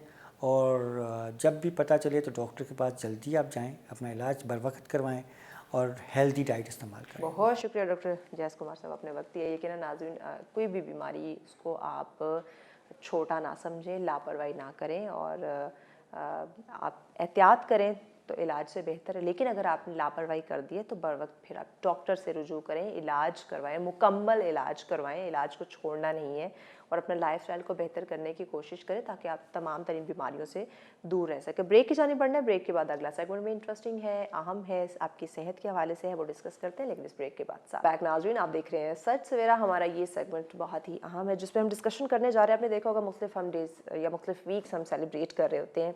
ये पूरा वीक जो है वो मनाया जा रहा है मेडिकल लैब प्रोफेशनल वीक के हवाले से। लैब की बात करें, आप लैब में जाते हैं, मुख्तलिफ टेस्ट करवाते हैं। आया ये जानना ज़रूरी है कि ये जो मुख्तलिफ डेज़ या मुख्तलिफ वीक्स हम सेलिब्रेट करते हैं या लैब की हम स्पेशली बात की जाए तो ये पूरा वीक क्यों मनाया जा रहा है? क्या लोगों को अवेयर करने के लिए? डेफिनेटली। अब इस दिन को मनाने के पीछे पूरा एक प्रॉपर मकसद, एक विजन है, वो हम जानेंगे। और इस पर डिस्कशन के लिए हमें ज्वाइन किया है जी head of MLT Islamabad medical and dental college से आपका ताल्लुक है, डॉक्टर उस्मान वहीद हमारे साथ है। बहुत शुक्रिया डॉक्टर साहब, वक्त दिया आपने। मेडिकल लैब प्रोफेशनल वीक मनाया जा रहा है, तो इस वीक को मनाने का मकसद क्या है, पहले तो ये बताएं जी। Thank you for the invitation. World laboratory professionals का वीक जो है इसकी एवोल्यूशन है 1975 से। American society for clinical pathology ने इस दिन को पहली मरतबा 1975 में सेलिब्रेट किया था। ठीक है। पाकिस्तान में भी हम पिछले 11 साल से इस दिन को सेलिब्रेट कर रहे हैं। इस दिन का बुनियादी मकसद ये है कि हम अपने लेबॉर्ट्री प्रोफेशनल्स को, मेडिकल लेबॉर्ट्री प्रोफेशनल्स के वो अनसंग हीरोज़ को जो छुपे हुए होते हैं लैब्स के अंदर और वो सामने नज़र नहीं आते, मगर उनकी बेसिस पे हम दुरुस्त डायग्नोसिस तो तशखीस कर रहे होते हैं, तो उन लोगों को अप्रिशिएट उनका किया बहुत बड़ा जाए। हाथ है भाई। जी बिल्कुल। WHO वर्ल्ड हेल्थ ऑर्गेनाइजेशन के एक अंदाज़ा रिसर्च और स्टडी के मुताबिक तकरीबन 70% जो मेडिकल डिसीजंस हैं उनकी जो बेसिस है वो लेबॉर्ट्री के रिजल्ट्स होते हैं। तो ये इंपॉर्टेंस है, ये इम्पैक्ट है लेबॉर्ट्री सर्विसेज का हमारी मेडिकल की डायग्नोसिस में। बट चूंकि they are not front line workers, तो हमें वो अक्सर नज़र नहीं आते। बट कोविड-19 ने हमें ये बताया, जो पिछले कुछ साल कबल एपिडेमिक आई थी, कि लेबॉर्ट्री प्रोफेशनल्स का कितना इंपॉर्टेंट रोल है करेक्ट डायग्नोसिस के अंदर। तो हम भी इस पूरे हफ्ते के अंदर पूरे पाकिस्तान में जहाँ जहाँ हमारे कोलीग्स मौजूद हैं, हम कोशिश करते हैं कि सेमिनार्स ऑर्गेनाइज किए जाएँ, लेबॉर्ट्री प्रोफेशनल्स को अप्रिशिएट किया जाए, उनको उनकी सर्विसेज की बुनियाद पर एक्रीडिटेशन, अवार्ड्स और सोवेनियर्स भी दी जाएँ, ताकि उनका मोराल बुलंद हो और उनको भी रिकग्निशन मिले। इस साल पर्टिकुलरली जो लेबॉर्ट्री प्रोफेशनल्स वीक है, इसका जो थीम है, ग्लोबल थीम है, वो है the lab is everything, forefront of saving lifes, lab is everything. तो इस थीम के तहत ही हम इस पूरे हफ्ते के अंदर मना रहे हैं। पोस्टर कॉम्पिटिशन्स भी बच्चों के अंदर किया जा रहा है कि लैब की अहमियत को उजागर किया जाए। बिल्कुल, ये जानना बड़ा ज़रूरी, वाकई लैब इज़ एवरीथिंग। आप किसी भी बीमारी में हैं, आप डॉक्टर के पास जाएंगे, वो जब तक आप उसके पास टेस्ट की मुकम्मल रिपोर्ट नहीं आएगी वो आपको नहीं बता सकता। नहीं, वो भी डिपेंड कर रहा होता है लैब पे, लैब के टेस्ट के ऊपर। यहाँ पे अंदाज़ा होता है कि लैब टेस्ट की अहमियत बहुत ज़्यादा है। अब सवाल ये पैदा होता है कि जहाँ लेबॉर्ट्री टेस्ट की इतनी ज़्यादा अहमियत है, आपकी ज़िंदगी मौत का सवाल भी उसमें आ जाता है। अगर आपने बीमारी को सही डायग्नोज कर दिया, आपने सही टेस्ट दे दिया, तो वेल एंड गुड, अगले की जान बच जाएगी। लेकिन टेस्ट अगर आपने ज़रा सा इधर उधर कर दिया, छेड़खानी हो गई, तो अगले की जान जा सकती है। सवाल ये पैदा होता है कि हम देखते हैं हमारे छोटे बड़े शहरों के अंदर या देहातों के अंदर गली कोचों में लोग छोटी छोटी लैब बना के, छोटे छोटे शॉप्स बना के बैठे होते हैं, वहाँ पे टेस्ट किए जा रहे होते हैं। क्या उन टेस्ट को हम वैलिड मान सकते हैं? जी, बहुत ही पर्टिनेंट क्वेश्चन है आपका। पाकिस्तान में एक लंबे अरसे तक बहुत ही मशरूम ग्रोथ, हम इसको मशरूम ग्रोथ कहते हैं, लेबॉर्ट्री सर्विसेज की रही है, क्योंकि बहुत ज़्यादा अरसे तक, may be over 5 decades, Pakistan में लेबॉर्ट्री सर्विसेज जो है अनरेगुलेटेड रहीं। बट अल्हम्दुलिल्लाह पिछले over the last 2 decades, specifically over the last decade और सो, हुकूमत पाकिस्तान ने, फेडरल गवर्नमेंट और तमाम प्रोविंशियल गवर्नमेंट्स ने इस मसले को सीरियसली टेकअप किया है। लेजिस्लेशंस बनाई गई हैं और रेगुलेटरी बॉडीज़ बनाई गई हैं। फॉर एग्जांपल इस्लामाबाद में हेल्थ केयर रेगुलेटरी अथॉरिटी है, पंजाब में हेल्थ केयर कमीशन है, Sindh also has a health care commission, KP government has a health care commission. और इन हेल्थ केयर कमीशन और रेगुलेटरी अथॉरिटीज़ का काम यह है कि तमाम लेबॉर्ट्रीज़ को मिनिमम स्टैंडर्ड्स के ऊपर लाया जाए। और जो लेबॉर्ट्रीज़ मिनिमम स्टैंडर्ड्स को, मिनिमम सर्विस डिलीवरी स्टैंडर्ड्स हम कहते हैं MSDS, अगर उनको ये कंप्लाई नहीं कर रही, उनके साथ इनकी कंप्लाइंस नहीं है, तो उनको बंद कर दिया जाए।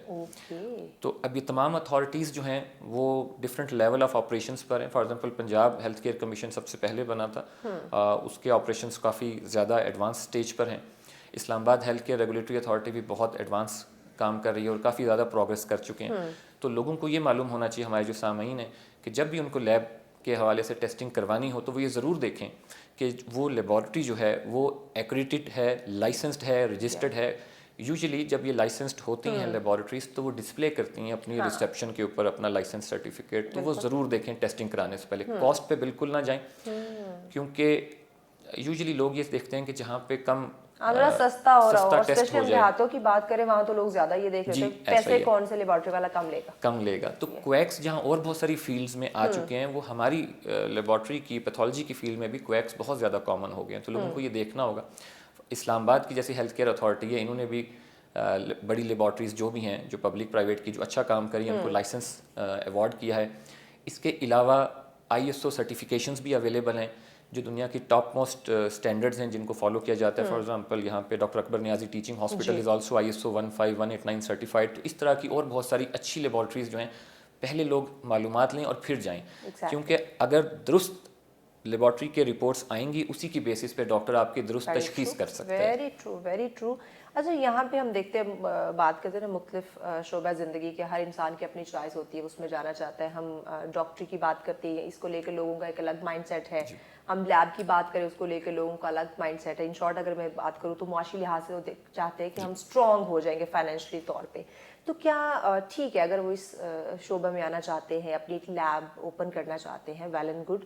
बात अब यहाँ थी, हर चीज़ पे पहुँचने के लिए उसकी एक डिग्री, एक एजुकेशन, क्वालिफिकेशन बहुत मैटर करती है। तो क्या इसके कोई अलग से कोर्स या डिग्री मौजूद है? जी, हिस्टोरिकली पाकिस्तान में 1957 से लेबॉर्ट्री प्रोफेशनल्स की तालीम का आगाज़ कर दिया गया था। स्टार्ट में सिर्फ ऑन जॉब ट्रेनिंग थी, couple of months, 3 months initially, then 6 months, then 1 year, और आहिस्ता आहिस्ता with the passage of time जो जो इसकी अफादियत का अंदाज़ा होता गया, इसकी तालीम के बारे में भी लोगों को पता चलता रहा, और हुकूमत ने भी वक्तन फ़वक्तन एजुकेशन को है इंक्रीज़ किया। Currently as of now Pakistan में ज़्यादातर जो भी मेडिकल यूनिवर्सिटीज़ हैं वो 4 इयर्स की डिग्री प्रोग्राम ऑफ़र कर रहे हैं, तकरीबन 130 क्रेडिट आवर का। उसको MLT और MLS के नाम से जाना जाता है। BS MLT और MLS मेडिकल लैब साइंसेज और मेडिकल लैब टेक्नोलॉजी, BS की डिग्री ये ऑफ़र की जाती है। अच्छी बात यह है कि अब ये बच्चे सिर्फ BS तक महदूद नहीं रहेंगे। लेटली MS और PhD की डिग्रीज़ भी अब इसी फील्ड के अंदर बहुत से लोग इसमें कर भी चुके हैं, और हमारे बहुत सारे जो साथी, बहुत सारे कोलीग्स माशाल्लाह बहुत अच्छी पोजीशंस पे they are serving as dean professors at different universities in laboratory sciences. तो एक एमर्जिंग फील्ड है स्टिल, सैचुरेशन स्टिल नहीं है एज कम्पेयर टू MBBS और BDS, and you can equally serve the humanity अगर आपका पर्पस था MBBS करने का। And in terms of fees, क्योंकि हमारे यहाँ लोगों को बड़ा, हम एक लोअर मिडिल इनकम कंट्री से ताल्लुक़ रखते हैं, तो MLT या MLS की स्टिल जो फीसेज हैं वो कई गुना कम हैं एज कम्पेयर टू MBBS और BDS। जी फीसिस के मामले में यानी कि आप इसको कर सकते हैं, मैनेज कर सकते हैं। बहुत सारे अभी भी ऐसे एरियाज़ हैं जहाँ पे ये कोर्सेज या डिग्रीज नहीं ली गई और लैब बना के बैठे हुए, क्या उस पर कुछ चेक एंड बैलेंस किया जा रहा है? जी, रेगुलेटरी अथॉरिटीज़ की जो लेजिस्लेशन है जिनकी बेस पे वो तमाम रेगुलेटरी बॉडीज़ क़याम में उनका अमल लाया गया था, वो तमाम रेगुलेटरी अथॉरिटीज़ ये चेक करती हैं लाइसेंस देने से पहले कि क्या यहाँ पर क्वालिफाइड प्रोफेशनल काम कर रहे हैं कि नहीं, और उनकी डिग्रीज़ और उनके ट्रांसक्रिप्ट्स की एक कॉपी भी रिसीव की जाती है। अगर क्वालिफाइड प्रोफेशनल्स मौजूद नहीं होंगे तो उस लेबॉर्ट्री या ब्लड बैंक को अनफॉर्चुनेटली फिर सील कर दिया जाता है। बिल्कुल कर दिया जाता है। तो क्या समझते हैं कितनी बड़ी जिम्मेदारी आयद हो जाती है लैब में जो एक बंदा खड़ा है, अब उसके पास कुछ टेस्ट आए हैं, अब यकीनन वही जो मैंने आगाज़ में बात की कि ज़िंदगी और मौत का सवाल आ जाता है, तो क्या वो अपनी इस मुकम्मल तौर पर जिम्मेदारी को अडॉप्ट करने के लिए तैयार होता है? जी, qualified laboratory professional is mentally और physically prepare to tackle with these challenges.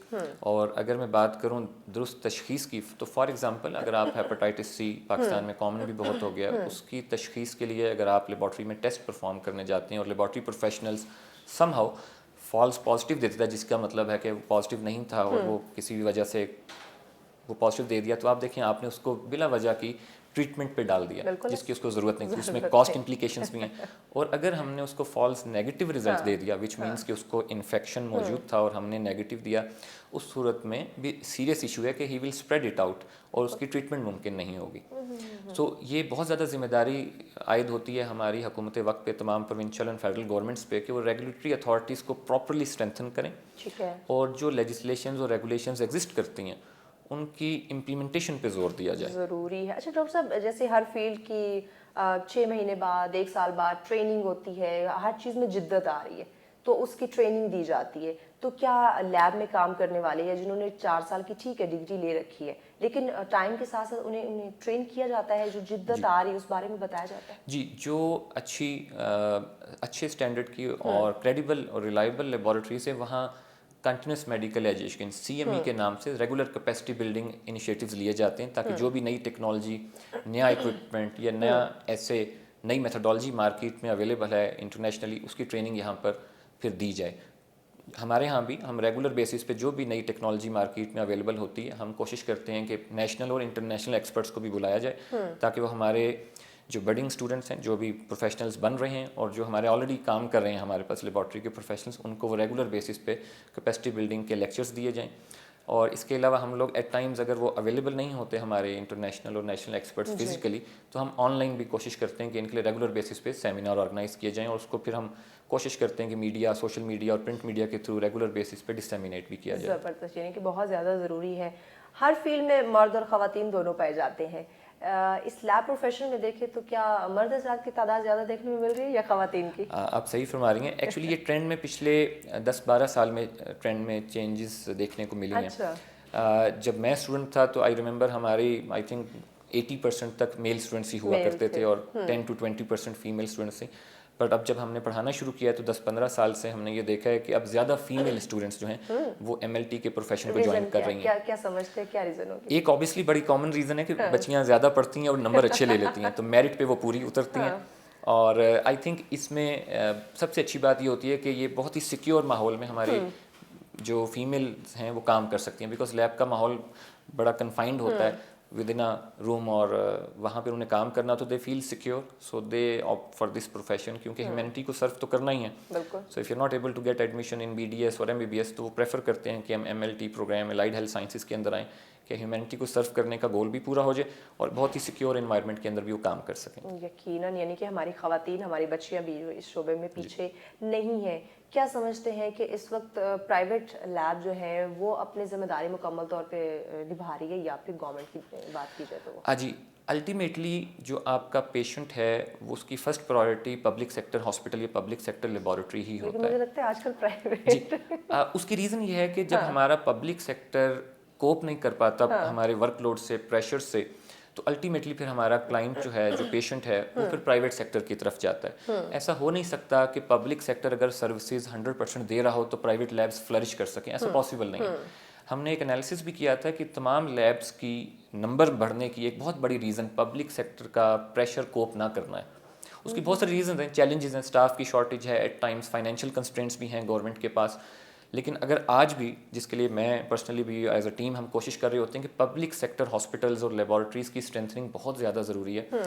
अगर वो हो जाएगी तो हमारा वर्कलोड ज़्यादा पब्लिक सेक्टर में डील हो जाएगा। हमारी ज़्यादातर पॉपुलेशन जो है, बहुत से ऐसे टेस्ट हैं जो गवर्नमेंट लैब्स में नहीं किए जाते। जी ऐसा ही है, प्राइवेट आपको खुद रेफर करते हैं कि फलां जगह पे जाए, फलां और लैब वहाँ जाके हो जाएगा। जी, उसके अंदर बहुत सारी मल प्रैक्टिसेस भी हैं और will not go into the details of that one के क्या वजूहात हैं कि पब्लिक सेक्टर की लैब्स को और ब्लड बैंक्स को किसी वजह से हम पनपने नहीं देते, उनको फ्लरिश नहीं होने देते।